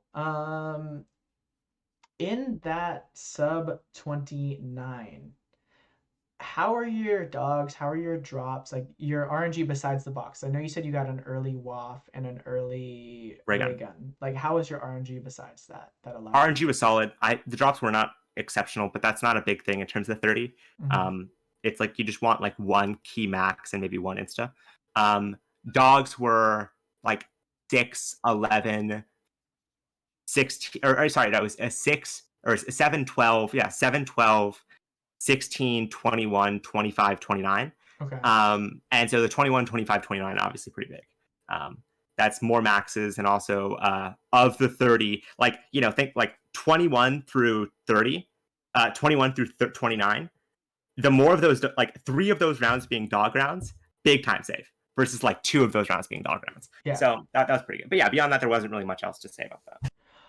I actually have a pretty interesting question. Okay. So what do you think is the best first dog round? Because I like 6 or 7 because Mm-hmm. I'm not good at getting points. So whenever I have 5 dogs, I just restart because I don't have enough points. Yeah. So for you as a like really good Doris player, what first dog round do you want? Um, I can see why that would be like that makes sense to me, and I do prefer 6 and 7 in terms of having points. But basically, what you want to do is you want to have different contingency plans depending on like. There's different faster ways to play different dog rounds, Mm-hmm. and so I think the problem people run into is like, oh, they like 6 because they play round 7, they play round 12 dogs like they play round 6, 11 dogs, and there are faster ways to play different dog rounds. And you just want to set yourself up for the fastest possible outcome, regardless of what dog round you get. And so by thinking about it that way, it's not about what dog round is best. It's about how to best play the dogs you're given. Okay. Okay. Because to say there's a best dog round implies that like there's a fastest way to play, and there really isn't. Like you can have a bad time regardless of the dogs. And the dogs really won't lose you a lot of time if you're playing the dogs you're given fast. Oh, okay. Yeah. So I just don't think I bet I don't know these fast strategies that you're Right. talking about. So so the way you play dog rounds, probably like you're on 6, is you're on 10, you're waiting to see if you get dogs. If you get dogs, you link the MP40 teleporter while you kill the Yes. dogs, right? Hmm. On Let's say you have 7, and then it's like, do I get 11 or 12? What I do is I stand by the trench gun. If I get 11, I play it like that too, because that's the fastest way to. I then go get jug. I then do the one window. I then link that pad. I then go hit the box and stuff. But if I have 12 dogs, instead of like I go and I move the box on that round. I have Hmm. jug, and then I link the catwalk teleporter. So that's a Mm. faster way to play, especially. And this is another thing that's important. Do I have a nuke coming up? If I have a nuke coming up, that's a good time to use to hit the box, because one way to lose a lot of time on the box, the first box interaction, is by having a really slow round end, because some zombie in a faraway window is like still tearing down a board. Hmm. So, and you can lose a lot of time for that. So again, it's like, do I have a nuke? Okay, I do have a nuke coming up. Here's a way I can play fastest using that. Do I not have a nuke coming up? Well, based off that, here's a way I can play fast. So it's like I'm constantly thinking like, what do I have at my disposal, and then how can I use that to play fast, and then reacting. And so there's no like best dogs, because every situation is going to be a different choice, because it's like, and there's pretty like standard choices, but I just make different choices based off what I'm given. Huh. Okay, that makes a lot of sense. So I just need to find out what to do in these situations, then Mm-hmm. I can be able to play fast with whatever RNG I'm given. And I think for me the biggest thing is just finding a way to have enough points to play 5 dogs. And because doing all the other stuff shouldn't be too bad. No, it's not. Like playing at trench gun or deciding to hit box, whatever. That doesn't sound too bad at all. No, it's not. And I can like now I can do that easily without any practice. But the Mhm. points part, like you will never catch me with enough points to open stuff on round five. So I really, So really, really need to work on that. yeah, what a couple things I'd recommend. Use the M1911 to point whore. Mm-hmm. As the zombies are spawning in at the beginning of 4, kind of just quickly line up zombies and just kind of shoot them. Um, and as the window at trench breach, as the window at double barrel breaches, you're Mm-hmm. gonna have like 6 or 7 come in a line. Shoot a mag into those zombies and then kill the first zombie inside of Thompson so that whatever drop it is, you're not going to break spawns by picking it up. And that's a really important point. When you know you have a drop coming up, and you have to track this in your head, Mm-hmm. you have to get good at this. It's not that hard to do. Just learn the kind of point, like okay, once I hit this many points, I get a drop. Once I hit this many points, I get a drop. And when you know you have a drop coming up, kill the zombie in Thompson so you don't break the spawns, Mm-hmm. so that you can most effectively use that drop. Um, and so that's what I'm saying. Like in terms of like, oh, what's the best time to kill a zombie? Well, it depends on if I have a drop coming up. You know what I mean? Yeah, there's it's crazy. There's so many little things within zombies and even within Derice. And then even within like certain Just the early rounds. rounds of Dries, yeah. Man, that's something that like we were talking about this before that I wanted to bridge the gap between casual and competitive players. Like casual players have no idea how fucking complicated competitive zombies is. Mhm. And like I would think, hopefully, if a casual player saw that all these little thingies, they would be interested in it because when Mhm. I see this stuff, I'm intrigued. I want to learn more. I want to know how I can optimize how I Yes. play. And I like seeing people do this stuff and finding out new things. So I would hope that as a casual player, something like that would make you more interested in a map that you've just kind of like thrown away. You're like, all right, I don't really care about Derice. That's a map from 2010 or whatever. It's old. But then they see all these little changes and playing fast and all that kind of stuff they'd never seen before, and it kind of refreshes the map for them and it gives them a completely new experience than what they Mhm. had before. And everyone builds on each other. So all the stuff I'm talking about coming up with, stuff I copied from Slayer, Fleur, Luda. So it's just all a matter of like watching people and figuring it out based off what they're doing and saying like, okay, they're doing this to save time, but I feel like if I did this might be actually a way to. And so there's like a creativity to approaching strategies. And this is the same with high rounds too. Like different ways to hit the Derice boxes. There are better, worse, faster, slower ways. Even the rate at which you hit the box is going to depend on what round it is. In the earlier rounds, you want to hit the box more so you can get the walk back faster because you can Mm-hmm. get to dogs quicker. If you're like 100 plus, you have a lot of hordes to get through.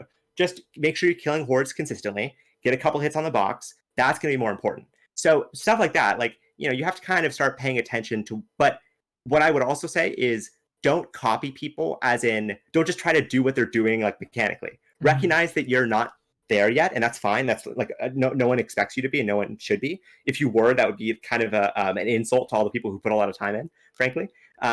And so practice stuff like the trade strat mod and get good at the actual mechanics in a low stakes way.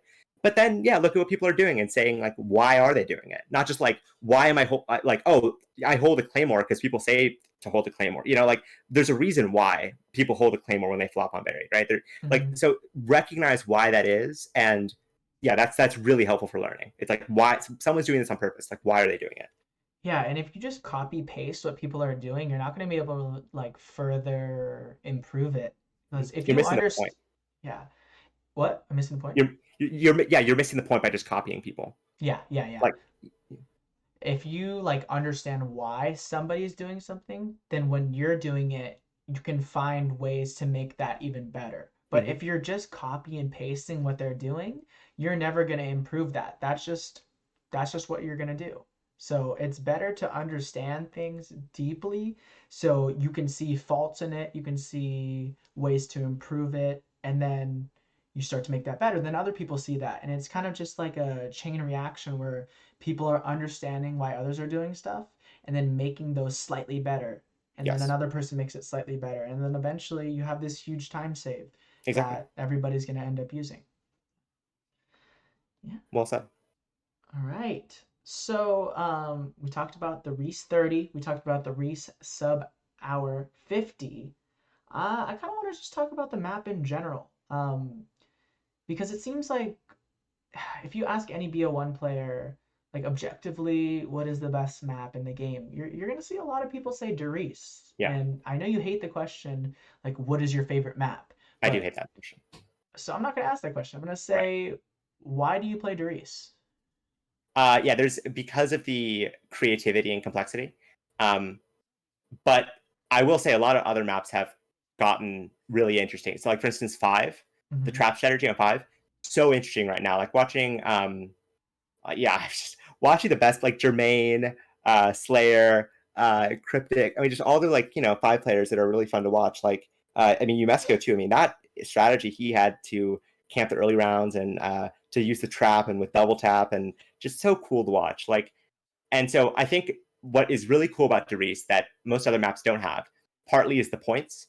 So not only are you doing something that requires you to spend a lot of points, but as you're going, you have to maintain those points and play in ways that responds to your lack of points. Hmm. And that requires a lot throughout the whole game. Like you have to use double points efficiently while camping to build enough points. And then also as you're playing Tommy, you want to shoot the zombies. But you want to shoot them in a way where you're not slowing them down as they get to the trap. Shooting them in certain moments. Like there are all these really tiny things that are required by how complicated the Riese Strats are, and that makes it so fun because you never feel like you're doing the same thing over and over again. You're always adapt. Like within Derice, when you're playing high rounds, each box is essentially a different strategy, and then each round, like the way you play the box, is going to be different depending on the round, and it's also going to be different depending on if you have bow, and even stuff like you can use the bow as an offensive weapon. Like instead of being like, oh, I'm going to shoot my way out, or I'm going to use the bow to shoot the zombies and get them away, you can like shoot them through the trap Yeah. and play faster because you have it's stuff like that. Like it's just and they have that happens on five too, right? You see on five, people as they're camping will shoot the bow through the trap, have the zombies go through the trap. Like that kind of stuff, the kind of creativity and the kind of limits that are enforced on you by Derice is like makes it such a fun map to play. Even though like strats like Dat Strat are arguably harder in terms of doing, or like Shino Numa, Perfect Trap are hard. There's because it's the same. It's hard because it's forcing you to do the same and not fuck up. Hmm. Derice is hard because you're doing so many different things and not supposed to fuck up. Like the room for error is a little bit higher because you're doing so many different things, but it's again like it's so easy to die. Yeah, and Derice is so mental as well. Like it's not a brain dead map. It's not like I No, mean, Kino requires a little Call bit the of Dead, thinking, like when you should force out and stuff, like but Call of the Dead, for instance, the flopping. call it that Like it's impressive to flopping. see the way they do it. Like I'm not knocking Call of the Dead players, but it's very much like a similar thing throughout the entire game. Yeah, and like I was saying, Kino, I know you have to decide Yeah, when to force out and everything, but it is the same strat over and over. And like you watch Slayer, who's probably so the good, best in the game. so good, Slayer playing Derice and him playing Kino. he's He so good, played 76 hours flawless on Kino, doing he's so fast good. force outs. And that's ridiculous. It is, yeah, But look at him playing Derice. And how many downs did he take? Like two or three downs in his two two. something like that. Yeah, so he took two downs, and I'm sure there were a lot more like risky situations in Derice. Even though like Kino definitely can be a hard strat, but like you can just see comparing the same player at this. Like I'm pretty sure from his Derice game to his Kino game, he didn't get that much better at the game. Like you can see that doing such a repetitive strat is easier than doing something that requires a lot of thinking. There's a lot of different opportunities to die, So and I think it depends on the person. Like for Mhm. me, actually, doing a really repetitive strategy that's the same over and over again, that's actually harder for me. And that's how I die on Derice, where I play, I start zoning out, I start getting bored, I start doing other things, kind of like ADDing around, and that's how I fuck up. And that's why it's like it's just different in terms of what it requires out of you and what skills it's testing. So like I wouldn't say one is necessarily. It's just if it is harder or easier, it's harder or easier for different reasons. Mm. Yeah, that actually makes a lot of sense because Yeah, when you do zone out in a map like like you can't zone out You in pay the price, yeah. Derice. Like you're gonna get fucked if you But zone if you're out playing there. zombies for like fucking 8 hours, you get bored. I mean, I get bored after like 4 hours. Mm, It's difficult to play for. I mean, I don't know how some people do it, and so, but then also it's like you don't know necessarily when to stop, and so yeah, that's why like for instance, Shino fast trap is so difficult because it's a pretty hard strat, and also um, you have to be super consistent, and you have to be playing all the movements the same and being really really consistent to play as fast as possible, and that's hard. Playing consistently and doing the same thing over and over again, it's like it doesn't seem hard for an hour or 2 hours, but mm-hmm. 5 hours in, it's difficult. You start zoning out, you start doing other things, and so like that's why Zamba is impressive to me because he has the skill to do that part that's really hard. Whereas like first room players, I think of as more like maybe mechanically gifted, more. I mean, but actually, first rooms at this point have become something like a high round, but in certain maps, it's like mob solo or mob co-op. It's depot co-op, depot solo. It's really brutal. Mm-hmm. But I mean, that kind of like burst of focus is a different skill set, I think. Yeah, 100%. And I think you see some of that, like what you're talking about with Zamba, in like Krups, because Krups played World at War Shinonuma, and a lot of people see that. If you look at the comment section on his Shinonuma 10,000, people are saying like a lot of negative things about it. Because if you Hmm. look at it on the surface, it's ridiculously easy. You know, you're killing 24 zombies around, you never run Yeah, out of WA family, you have a bunch of insta kill rounds, but doing that with World at War mechanics, no for downs, 100 hours with no no downs, downs, no errors. playing like what, like 8 hours a day, like I that. mean, think about Tom Fantasy's game. I Oh my mean, god, dude. insane. That's a different. Yeah, I think they're different skills. Yeah, that's just something that not everyone can do. You know, I mean, I would say I can. most people can't. Yeah, neither can I. I cannot play for more than like 5 or 6 hours. Like, and I rarely play that much. Usually, when I get on, I play like 2 to 4 hours, and then I'm done. Then I want to do Same. something else. But That's why Tom, chat engagement and stuff helps you, I think. yes, 1,000,000%. I could not do that without chat. Like that's why I don't play offline. I would get too bored. And I know you have your audiobooks and stuff, so I Yes, assume that helps a lot. it But does. as much as I love listening to music, if I just listen to music and Yeah, had to no play way. like 5 hours, fuck no, dude. No No way. chance at all. Like I would not want to do it. Okay, so that's gonna bring us into another Derice topic, but I want to Hmm. talk about trade strat a little bit. So I don't know much about the history of Derice. I know a little bit. Like I know that people used to play KJ back in the day. Hmm. I know at some point, I think at some point people would play like a triple trap, and Hmm. then Fleur had his 246 Hmm. with the trade strat. So, do you know what people played before Fleur's 246 game, like the previous No, world yeah, record? you laid it out. It was Oxygen and uh, Spirits 232, Hmm. and they did it doing KJ, I think. Okay, and like I assume when you're playing KJ like that, the only method of like improving the round would be getting better RNG Hmm. because I mean it seems like it's a relatively consistent strat. And the reason And they both did it is because Oxygen had just found out about the entity reducing, like bloodless restricted graphic content thing, mhm. where how that increases reset. And so when that was discovered, Spirit and Oxygen both went for like higher juice rounds. So the strategy didn't even improve. People they didn't even necessarily play it faster. They just had new like kind of mechanics to incorporate. Was anybody doing some sort of trade strat at that time? Oh yeah, definitely. Like Luda, Crumpets, various players like that. But yeah, it basically went from kind of like trap strategies to KJ, and yeah. Okay. And like before Fleur's 246, you're saying that people were doing a trade strat. Mhm. I'm thinking, I mean, was Like the Luda. reason, yeah, was the reason they were not getting like the world record because of the difficulty of the strategy, or like Mhm. what was stopping them from getting 232 plus? Difficulty of strategy, points, consistency. Um, yeah, it was pretty common actually to say like no one will get like trade strat. world records. Like before Mhm. Fleur did it, it was like pretty common to say that because people were just not succeeding with it.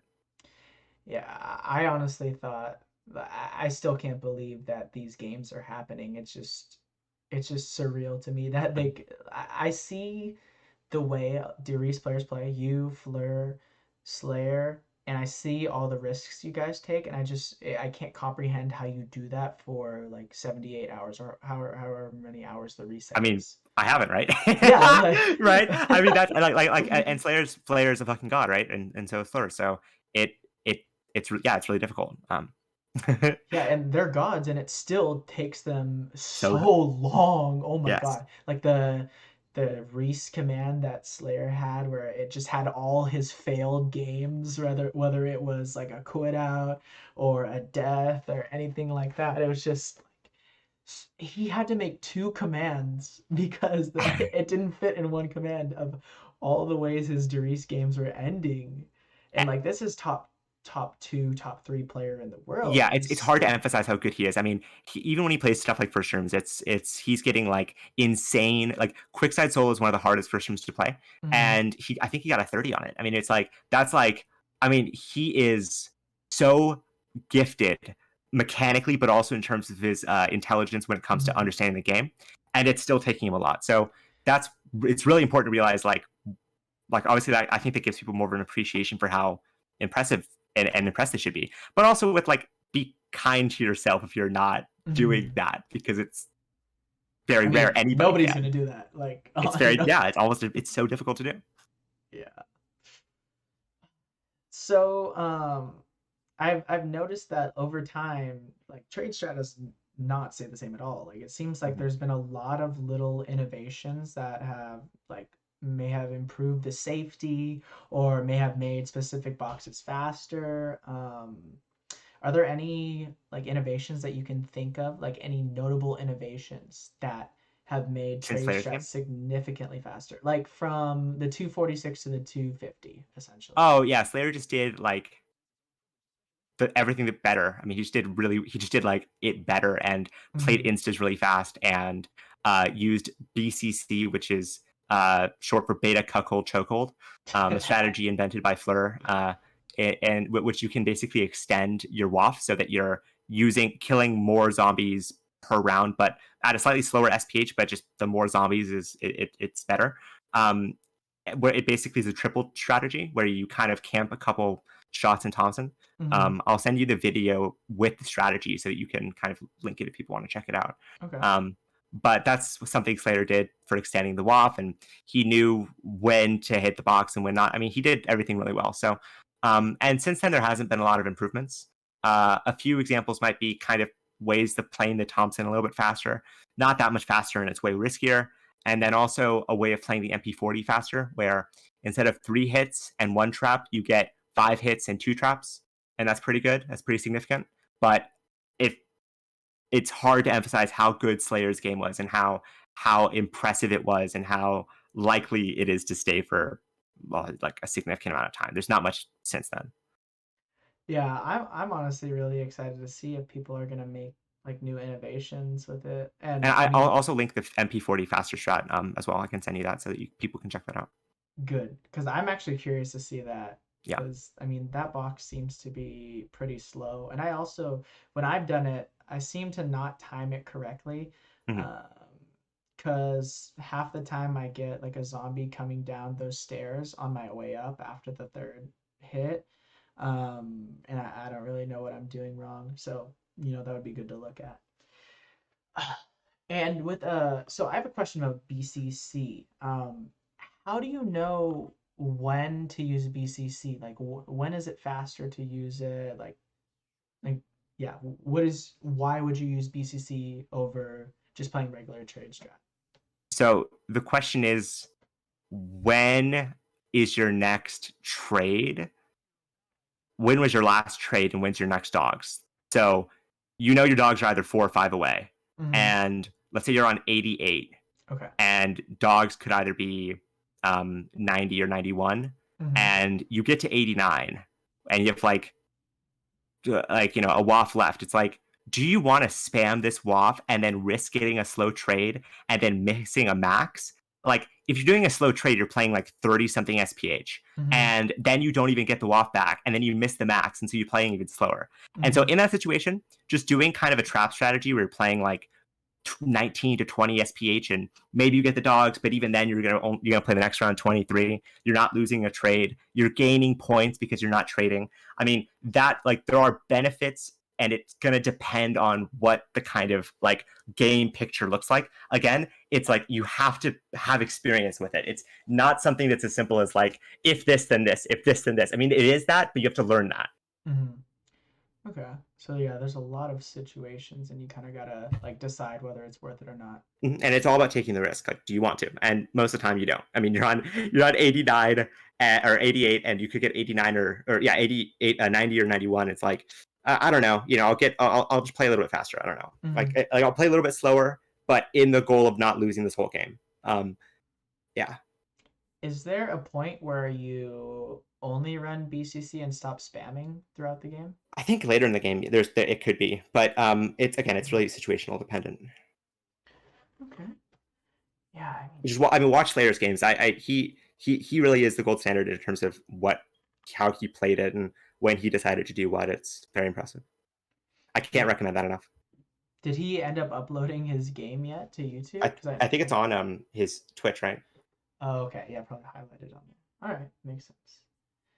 Okay. I think that's gonna bring us into our last topic, unless we find something else to talk about, which is Mm-hmm. definitely possible, because talking is great. But this topic is gonna be Twitch streaming, and this is really interesting. Really interesting. We touched on it a little bit earlier, saying that like my purpose of streaming is having that community Mm-hmm. interaction, and your purpose of streaming is like having a Gameplay. yeah, gameplay. It's like a online hard drive, so you don't have to Mm-hmm. take up storage space. So Exactly. um like, do you enjoy interacting with people in the community? That's a good question. Some people, yeah, some people, and this is the thing, right?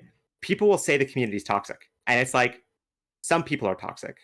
Uh, and frankly, you could just say like it kind of comes down to like, oh, some humans are toxic. Like, there's nothing about this community that has like, maybe you could say that some people are younger or more Mm-hmm. immature than like a RuneScape or something, or like a more kind of like like an older competitive game. But there's just gonna be some people that are annoying. But it's not even that. Like, that's not the reason why. It's more just like the kind of Twitch specific dynamics of like the types of engagement, or like I'll listen to audiobooks and I'm doing that because I want to learn about something. And Mm-hmm. someone will come in being like, this is boring. And it's like, I don't care. Like, I don't care that you don't find this interesting. That's fine. Go watch something else. I'm fine with that. And this is because like it's very much like I'm playing zombies for myself. I'm playing and learning for myself. I'm doing this for me, and for me, I don't need someone else to kind of like weigh in on what I'm listening to.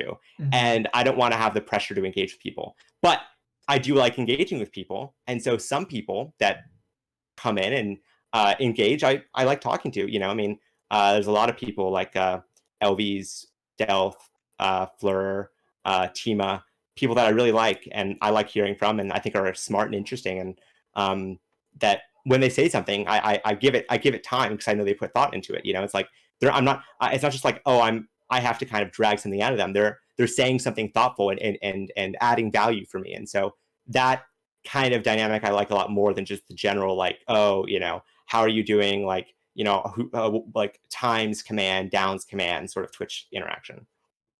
Yeah, that makes a lot of sense. That small talk is a little bit It's sometimes. draining and annoying, and it's like, yeah.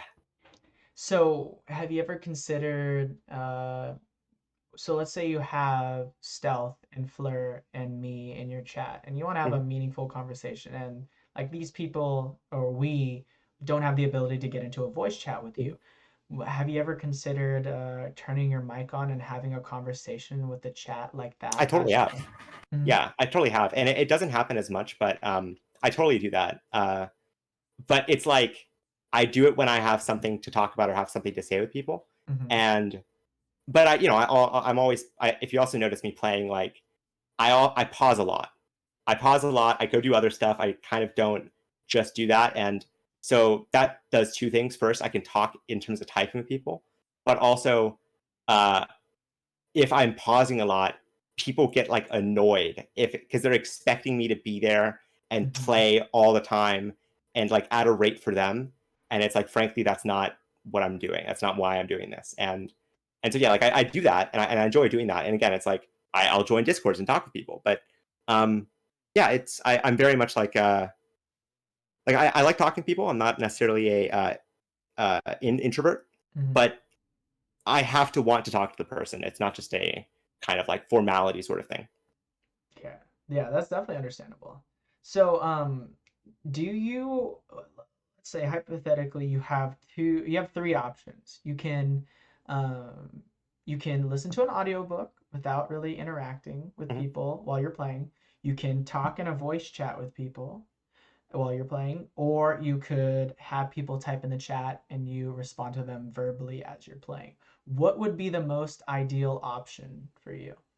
Depends on if how much I like the book. Depends on the mood I'm in, and uh, that's why I like having the kind of options to do all three. Mhm. Uh, because it just depends on what I want to do, and that way I'm enjoying myself most. And I think when I'm enjoying myself most, I play better, but I also interact with people in a more genuine way.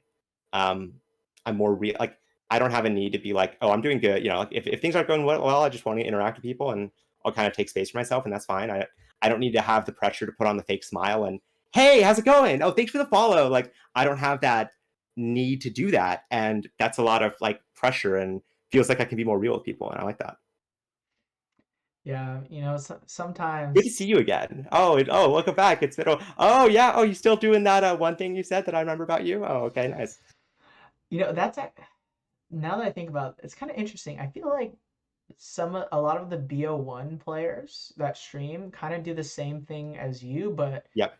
not on alt accounts. And Mhm. instead of like directly choosing people that they want to talk to and giving them their alt, they just ignore things that they don't want to talk about and just ignore Mhm. people they don't want to interact with. Like like let's say Zamba. If Zamba has somebody talking in his chat and he doesn't really want to talk to them, he's not going to talk to them. Yeah. But if there's somebody in his chat that he likes and they say something he wants to talk about, he'll engage with them. And if there's somebody Mhm. that wants to voice chat with him, he'll do the same thing. But it is like it is definitely hard to just ignore people and it is a It weird is. feeling. So having like a specific selection of people to interact with, like I can imagine it must be pretty nice. Like it's a It more is. intimate like thing and I can definitely see the benefits in doing something like that. I mean, one criticism I have of myself is that, well, the way that zombies works is kind of like a virus where you see someone else do it and you're like, oh, I want to, it kind of invades you. It's like, oh, I want to do that too. Like, if you see someone else play and you like watching them play, then you'll go and play. And Hmm. so I'm to some extent not allowing other people to get that, or kind of I'm not I'm doing something that's kind of a disservice to the community. Um, well, it's very selfish, and ultimately, it's not helpful in terms of making more people want to play. But um, also, I just kind of like not having that because I do have that feel even though I don't really care so much. I'm not super like focused on this, but if people are on my chat, it's like 30 people watching. Like I do have a feel like I should play. Like I feel like Hmm. oh I don't want to just keep them waiting. I don't want to go pause and stuff. But if I can make it clear that the dynamic is more like, oh, I'll play when I'm feeling like it, and I'll do other stuff when I don't, and it just gives me more kind of like freedom and less anxiety. That makes sense. Have you ever considered like say streaming on your main account and just making the chat so it's like in a mode where only moderators can talk. Like so that would mean that everybody could enjoy your gameplay and enjoy your content and see what your moderators are talking about with you, Mhm. but the people that you don't want to talk to you, they won't be able to. But they're still able to enjoy that content in some aspect. Yeah, and I do end up if I get to a round that I is getting good, Hmm. and I feel like I'm going to be in a game for a while, I do end up streaming on a more main account. So even though it's still technically like alt accounts, like it's not my NIRAJ underscore, Hmm. it's like the faster man wins or kind of like ones that are more like I think I have like two or three accounts with like more than 500 followers that I can stream on because and that is more of a main account, right? So Hmm. I do end up doing that, but it's more like if I'm just trying to get a game going and I don't feel like recording because it's and also I do want to interact with some people. That's nice, but I'm also not trying to be elitist about it. Like I'm not saying that like, oh, you have to earn or talk to me, I'm so great. It's just more like there's like a weird like you talk for the sake of talking, if that makes sense. There's Yeah. more of a talking for itself rather than talking as a way to engage and interact and think. And I like creating an environment where the purpose is more talking for the sake of sharing a perspective rather than talking because you feel pressure to or you feel like I have to stay engaged. And Hmm. that I feel like that's an outcome of streaming publicly. And so I prefer to avoid that. Yeah. But again, it's not about like being I'm not trying to be like, oh, you have to be, but it's just more like, I rather people put effort if they want to talk. And if not, that's fine. You don't have to put in effort. I don't care. But if you are going to talk, like, why not, think about it and say something interesting. But how are people who really want to talk to you going to be able to talk to you if they don't even know that you're streaming and going live because you're on an alt account? It sucks. It sucks. I mean, I don't think there's necessarily. I mean, there are. So, for instance, if you want to learn how to play Darice, Slayer's gameplay for Flirt's gameplay are fantastic, and I have gameplay of myself up. So, if you want to learn from me or other people, it exists. And so because of that, I think if I'm streaming and I'm engaging with people, it is more about like what we're talking about and stuff like that rather than just the gameplay. It's more Hmm. about like, the person to person interaction. And I feel like, again, it's like, and other people do join and a lot of people have my alts and they don't have to say stuff that's super interesting. But the point is that I want them to know that they don't have to and that I prefer them to say something if they want to say something and not just for the sake of it. Hmm. Yeah. I don't know. Kind of dream about that dynamic sometimes. Yeah, I feel like there's an inverse relationship between quality of chat and number of viewers, where the more the viewers go up, eventually when world records are happening, it hits the point where people don't even know what insta-kill rounds are, right? Yeah. As you hit a certain point, people are like, is this guy modding? It's like Slayer modding. And I remember seeing that. And it's like, and again, Slayer has different goals and he's really successful as a streamer. And I'm not knocking what he's doing. I think it's awesome. But like it's just it would bother me to see people do that and have to correct them, be like, no, I'm not, like I don't want to deal with that. So I'd rather just kind of like sidestep it.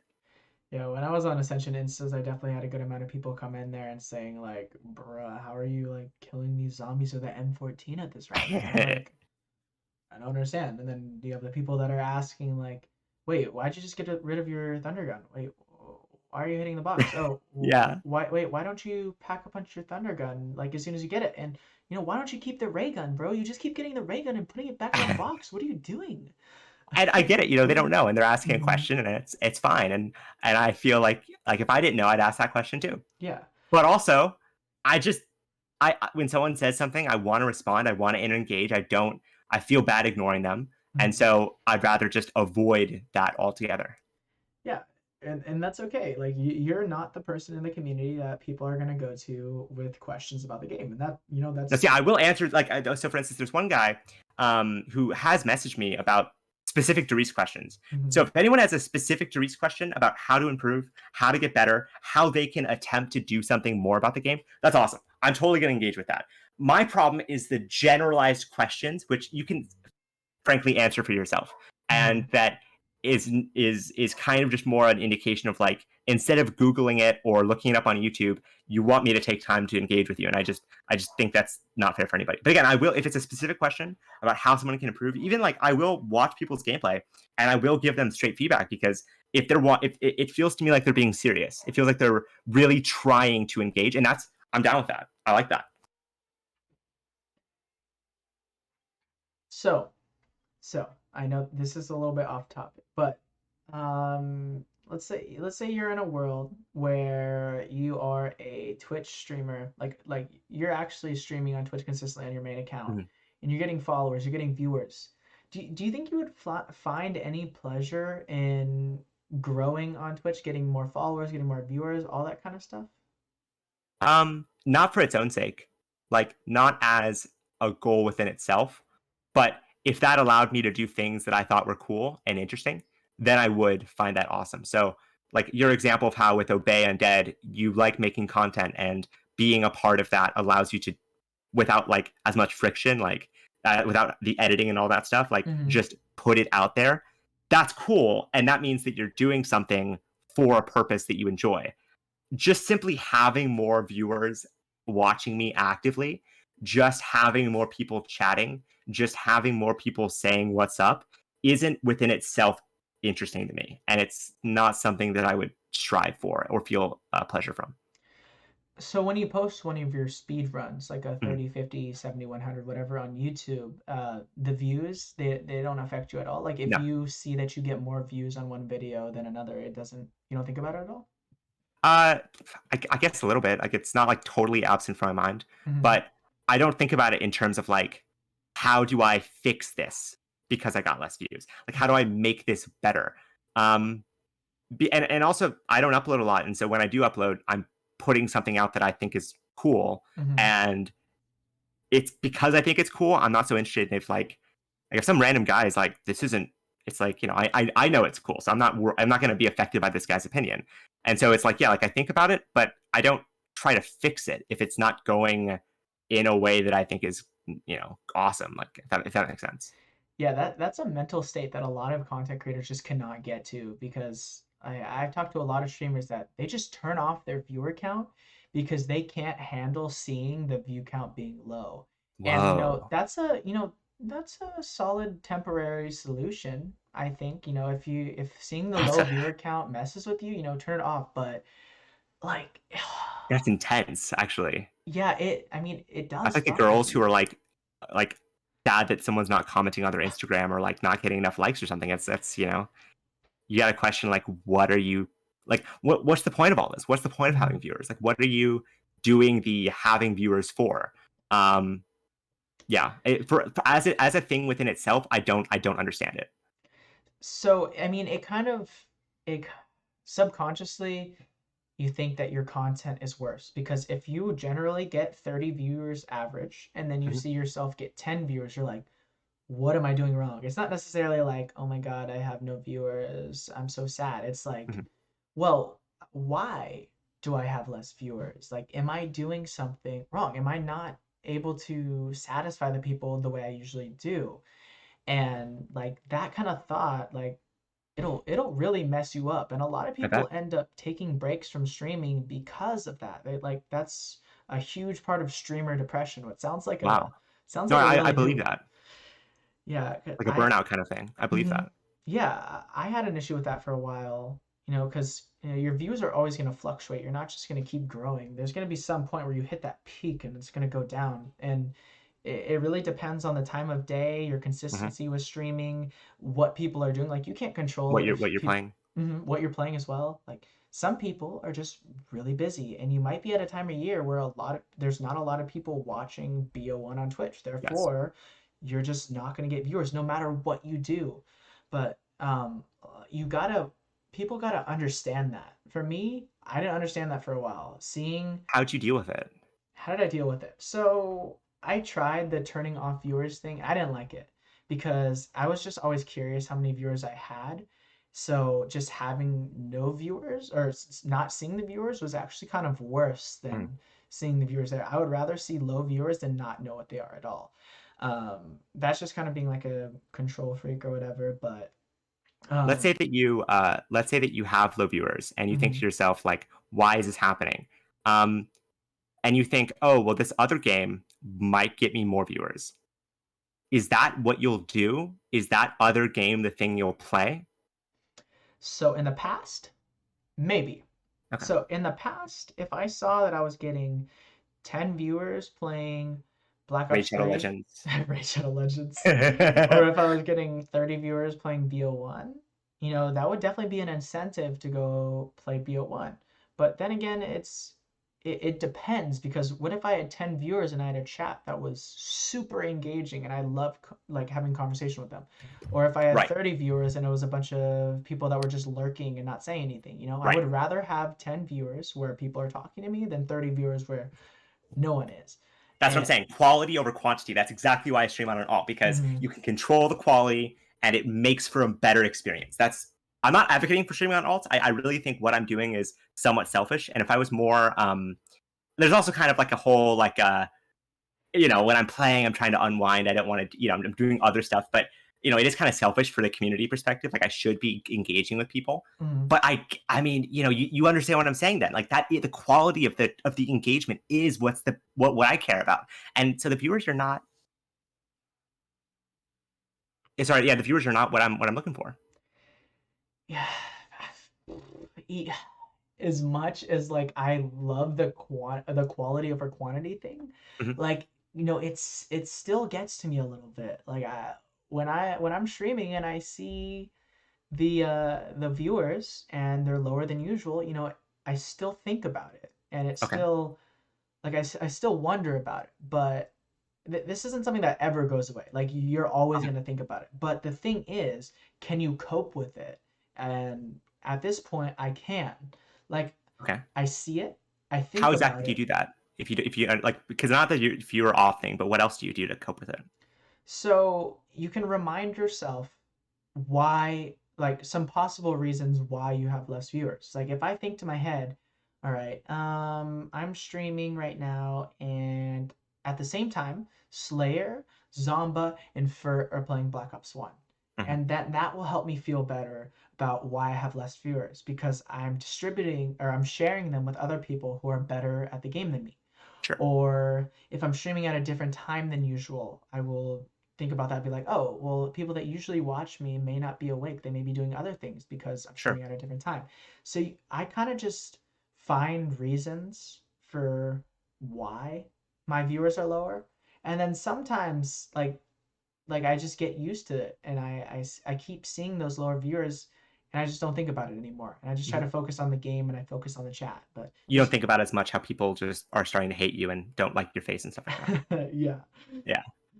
Well, Yeah. I mean, but like, what number of viewers are you happy with? Like, what number of viewers are you like, oh, this is I am in a good and when you are there, like, do you feel happier when you have higher viewers? Like, is that something that really So right now, it always changes for me, but right okay, now, if I'm streaming and I have 20 viewers, I am satisfied. sure, If I have 30 plus viewers, I am like happy. If I sure, had 50 plus, I'm like extra happy. If okay, if I have 10 to 20, or if I have 15 to 20, I'm fine. I don't really care. If I mhm, have like less than 15, then I'm kind of at the point where I'm like, what's going on? mhm. And I know that I'm not doing anything differently at that point. So, People have just grown to hate you. yes, yeah. Yeah, people just naturally hate me, You got to start maybe the wearing your hair differently. You got to start being, more engaging, more bubbly. Like, hey, how's it going, dude? Like, oh my god, good. You got to change yourself so that other people like you. yes, I just need to please the people, so I'll do whatever I can to Mhm. please the people, even if it Like, means like a changing dancing everything. monkey. Yeah, yeah. You- like you'll do the monkey, for instance, if you're ever doing the monkey. Didn't I like dance like or do like a monkey noises People once? kept asking you to do the monkey, and you did. That was actually hilarious. I actually thought it was so funny. See, but Yeah. I do actually like watching you stream because you are real and you are willing to engage with the chat. Like I do like that actually. Mhm. And I'm being serious here. Like I really do like that.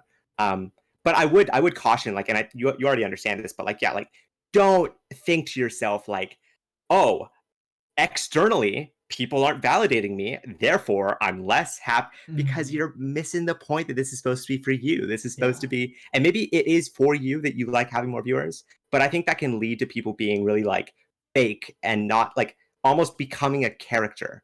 Like yeah, like there's something that happens in shows where a character becomes a favorite character, Mhm. and so they become like totally like an extreme version of the things that people thought were funny. Like think about Patrick and SpongeBob. Like Mhm. he went from kind of like a dumb but kind, like kind of like side character to like, I mean, I think he literally has a show right now, and he's like mean and kind of like a really extreme version of like the kind of traits of Patrick. Or like Ned Flanders in The Simpsons. He went Mhm. from kind of like a simpleton that was like a Christian, like to like a full like a mainstay that was like an extreme version of all the characters, and that's like a way of changing that character to make it more like pleasing to the crowd. And I think people can do that for themselves where they feel like people like aspects about themselves. So they make that in a fake way, like make that such a big part of what they're doing that they lose sight of that they're doing this for themselves. Like they're changing themselves for in a way that ends up hurting the fact they're doing this for themselves. Like it's self-defeating. Yeah, like a lot of people will just get so sucked in by the views and numbers and stuff that they just don't stay true to themselves anymore, and put up they just put up a fake version of themselves that other people may be happy with. But if you really look deep inside and think about what you're doing, you're like, shit. I mean, this Why am I isn't drinking even me. why am I drinking G Fuel all the time? Like I hate it. It tastes awful. Like why am I pretending to like G Fuel, you know? Shut the fuck up, Crush. Podcast over. No, you don't get to insult me. Never No, I'm but never you're right. fucking talking to you again. I mean, but it's like, but then it's like, well, what's the point of being miserable for the purpose of having more? If the purpose of having more viewers is to have fun, like being miserable to do it, fucking that makes no sense. Like, Yeah, but then you get into like the level of viewers where you're making a lot of money. So sure. that even adds another thing. So people are treating Twitch like a job. Let's say you're only streaming, so it's your only source of income. And at that point, like maybe being fake and doing stuff to get views may be beneficial for you because this is your source of income. Mm-hmm. And if you're not doing these things to get views and more money, then like you're kind of screwed over. So, Mm-hmm. what if I you're? totally understand that. But People do that at work too. People pretend to laugh at their boss's jokes. Like, oh, that's a yeah. I mean, that happens all the time. People talk about like, oh, Wednesdays, am I right? Like, people just talk about bullshit at work. I mean, that is, mhm. it's like a way to deal with the kind of restrictions put on you. I totally get it.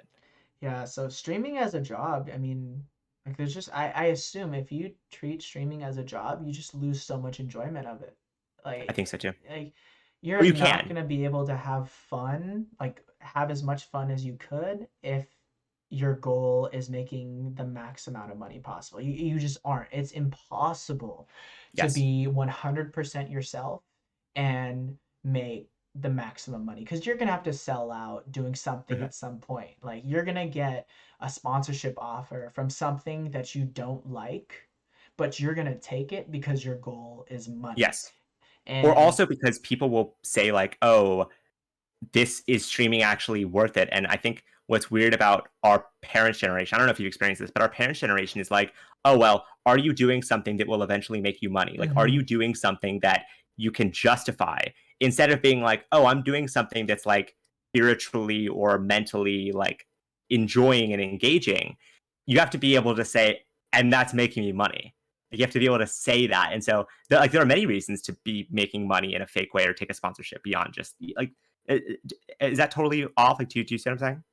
no, I see what you're saying. Yeah, I think that generation really like will only look at something in a financial way because Yeah. they understand how expensive the world is right now. Like we Yes. live in California. I'm not gonna say where Yes. you live, but uh, it's fucking expensive. So And expensive here. realistically, like Have you seen gas recently? Jesus on Christ. my way back to Davis, like right by my house, I was seeing it was 493 for regular. That's so crazy. Yeah, it was like that. It was like, yeah, exactly. That's so crazy. Yeah, Costco, I got it for 380, which is like compared to other states, it's fucking awful, but for California, that's Oh, it's so good. ridiculous. Yeah. But it's just everything is so expensive, and because of that, your parents want the best for you, and they want you to do better than they did as a kid. So they have super high expectations, and they see you doing something that they know 99% is not, or 99% is 97%. yeah, is not going to be profitable for you. And they're Mhm. like, shit, why are you wasting all these hours doing something that's not going to make you money?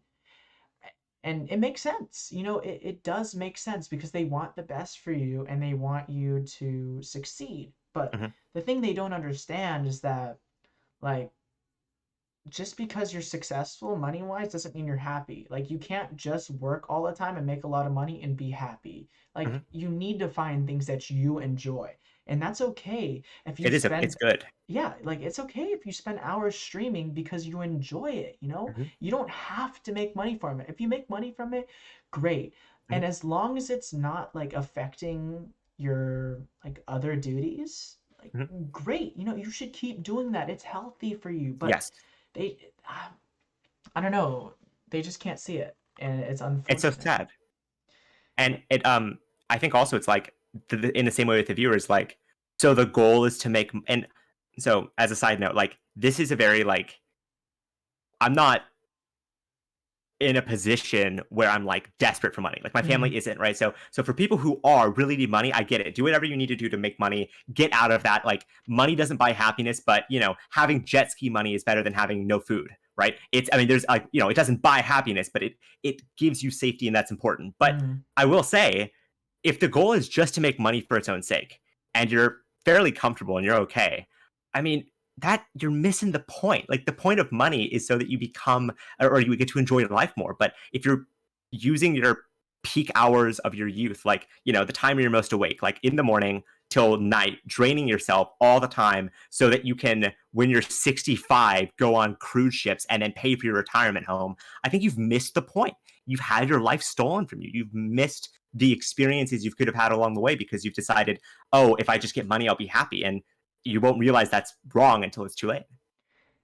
Yeah, I really think that like boomer generation and like Gen X. yeah, Gen X, like they've been working their ass off from age, I mean, from when they started going to 18. school. No, Yeah. not even before that, just from Really? like Okay. kindergarten. Like Oh, we true, true. we go to school from when we're like 5 years old. From No, you're five right. years old until you're 65 or whenever you retire, you're working your ass off almost every day. Mhm. And like if you're not doing stuff that you enjoy while you're making this money and working, like what's the point? You spent 60 years doing stuff you didn't like, so you can spend maybe like 20 Statistically 13 years. years. Yeah, 13 Statistically, it's years. 78 is like the average. So 78, by the way, when you're 26, 28, that means you've reached the kind of middle third of your life. Like once Oh you're my 26, God. 28, because it's 78, it's the average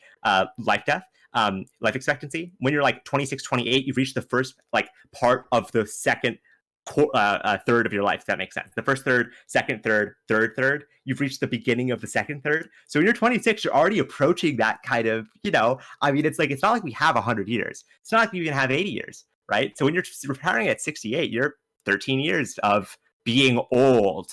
Like 13 years of being old and unhappy and having everyone around you dead. Like that fucking sucks. Yeah, yeah, not only is it like you only have a certain amount of years, it's also like these aren't going to be the best years of your life. Yeah, you're Mhm. not the healthiest. Because you were You're working all the time. You were stressed mhm. out all the time too. It wasn't like you were living a healthy life before that. And then you're probably going to look back on your life and be like, "Fuck, why did I spend all this time doing bullshit that didn't make me happy?" And now it's just a countdown between now and when I die. It's just a ticking clock, and I could die any day. Like Mhm. I can't Even imagine. a car accident. Yeah, like, and even like, there's plenty of people that die in between like 18 and 65. Like there's going to be Absolutely. people that die every single day before they even get to that point of retirement. Like Absolutely. there was this one girl that went to high school right by my house. She graduated class of 2021. All right, so Mhm. she's heading off to college with her mom. And she's driving, gets her and her mom get hit by a truck and they die. Oh fuck. It's Nothing they could like have done. you spent 18 years of your life going to school and you finally finish high school. You hit that You got accepted to milestone. college. You get Finally. accepted to college. You're on the way to fucking college, on the Yeah. way to college, and your life is over. Yep. Like, and then for the mom, like, she probably spent her life working or going to school and then working as well. She didn't even Mhm. get to that retirement age. She didn't even get to see her kids fully grow up and succeed. And she's gone. And like, if you were able to think and be conscious after you die, who fucking knows? But Right. and you look back on it, are you gonna regret what happened in your life? Are you gonna wish that you could have done more stuff in the time you were given, knowing that Probably. you died at like 48 years old, or knowing that you died at 18 years old? Mhm. Definitely. Absolutely. You absolutely will. You absolutely would. And that's why just being like working for its own sake is just a great way to yeah, like like get your life stolen from you. And yeah, and I think there's also this idea that like if you just do the things that you're supposed to make money, you will, and that's not even necessarily guaranteed either. I mean, it's totally possible for a lot of people to have like a PhD in some kind of like social science degree that has value, but just the Mhm. positions available are so small, and so you just it's like it's not even clear that if you work your ass off strictly grinding school, you will end up being not poor. And then in the meantime, yeah, you could die easily. Yeah, Uh, you need good life RNG. yes, yeah, Like that you trust fund patch. getting born, like people that are born with a financial advantage, like Yeah. that helps too. And like you can't help if you were born poor as fuck, you know, you're just fucked from day one, and you have to work 10 times harder than somebody Mhm. who was born rich, you know.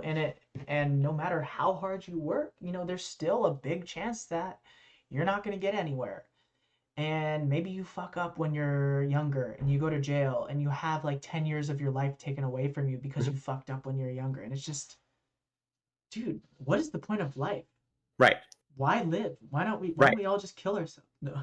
Right. No, no, I mean, no, like what are we doing? I mean, seriously, like what are we doing here? Like what's the point of even um doing all and that's I think the problem with the whole like oh, I'm working so I can make money, or I'm streaming because I can have viewers. Like you're doing something which should be a way to do something, not an end within itself. Like the Mhm. viewers should be a way for you to have more people you want to talk to and engage with, and have more of a platform so you can like I don't know do cool tournaments and stuff. Like the money should be a way for you to like travel and explore. Like my grandpa, he was a programmer at IBM in the Mhm. 50s, and he had a choice between becoming like a manager at in like New York, in like Albany or like upstate New York where it's cold as shit, Mhm. or he could become like a kind of like middle manager at like in France, and he could travel to France and like live in Europe for 5 years. And he was like, I'm gonna do that. Like I'm gonna get Mhm. paid less money, but I'm gonna enjoy my time way more. And so many of his stories that he tells still are from that period of his time.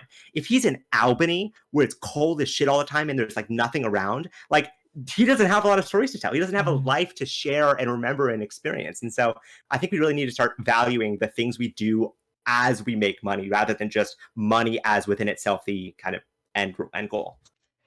Yeah, you kind of just need to make enough money to like eat and like I would say live relatively comfortably. And if you Mhm. can make that money, then find things to do. Like Right. there's only so much you can do once you get to a certain threshold of It's like money. 98K or something where people are like, that's about what you want to be like, happy and like, okay, I can do whatever I want. And beyond that, Hmm. you don't make a lot. There's something called like marginal utility, which is Yeah, basically like my dad loves that. extra happy, basically think about like extra happiness for money. And so it's like, as I gain 1,000 more dollars, 98K plus, how much more happy am I? It's like up to 98K, every $1,000, like that's awesome. I like that. But then Hmm. after that, it becomes like it's not super useful to have like a ton more money. I mean, it's fine. You could do other stuff, but you're mainly doing other stuff because other people are like, "Hey, I got a grill with 8 burners," and it's like, do you need 8 burners? Is that why you spent 22K on this grill? Like,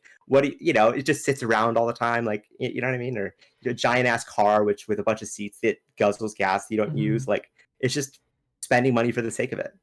My dad loves talking about the marginal utility, and it became like a part of my vocabulary and a part of how I think about things. So Yeah. like every single day I think I don't actually say like what's the marginal utility of this, but like when I see like I could go buy some headphones Mhm, for let's say $150. Let's say these are noise canceling headphones. They're gonna sound better than my headphones, but you know it's $150. But right yes. now, Are they gonna sound $150 better? yeah, like right Yeah. now, I have $100 pair of headphones, and you know, these work fine. These sound good. Do I really need to get new headphones? No. Hmm.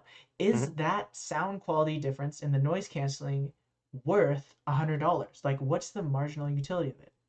And then, like, I'll take into account these factors and decide, like, if it is worth it. And, like, I feel like that's how I live my life, spending money doing certain things like what's the marginal utility of like sitting here streaming all day. I don't know.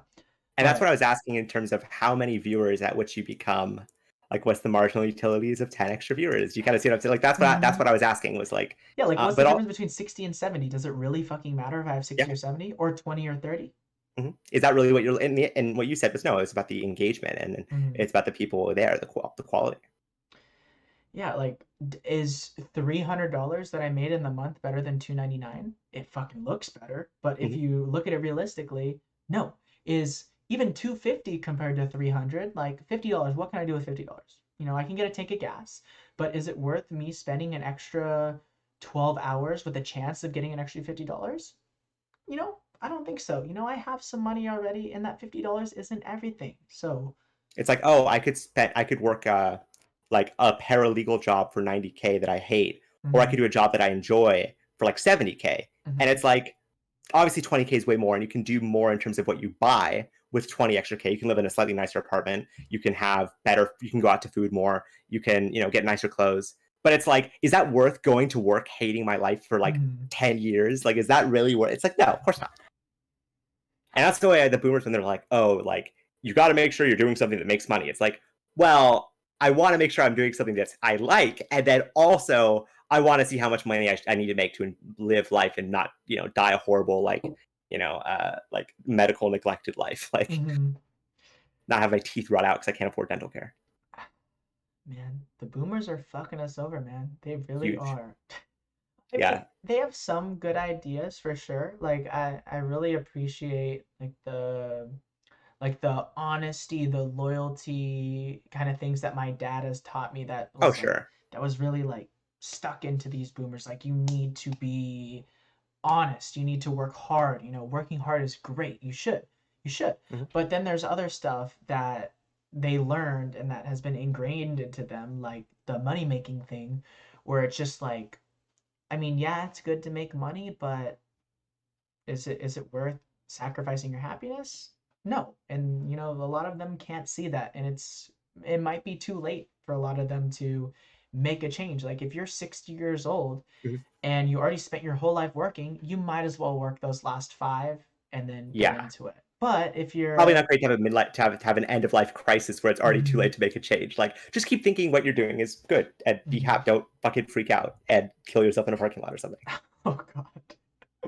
Yeah, but if you're like a millennial or something and you're like, I don't know how old they are, but if you're like 30, 40, Mhm.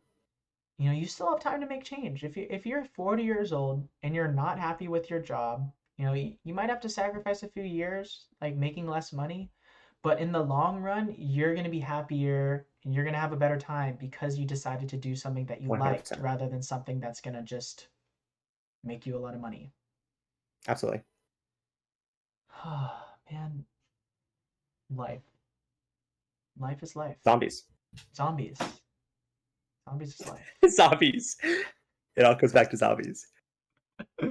It all does, man. You know, I started playing zombies. Zombies led to streaming. Streaming led to content creation. Content creation led to making a podcast. Making a podcast led to me Hmm. talking to you and finding the meaning of life. Therefore, zombies is Hmm. the meaning of Which is life. zombies. Right. Yeah, Right. yeah. You know, it all makes sense in the end. All makes sense. Yeah. Is there anything else you want to talk about before we wrap it up for the day?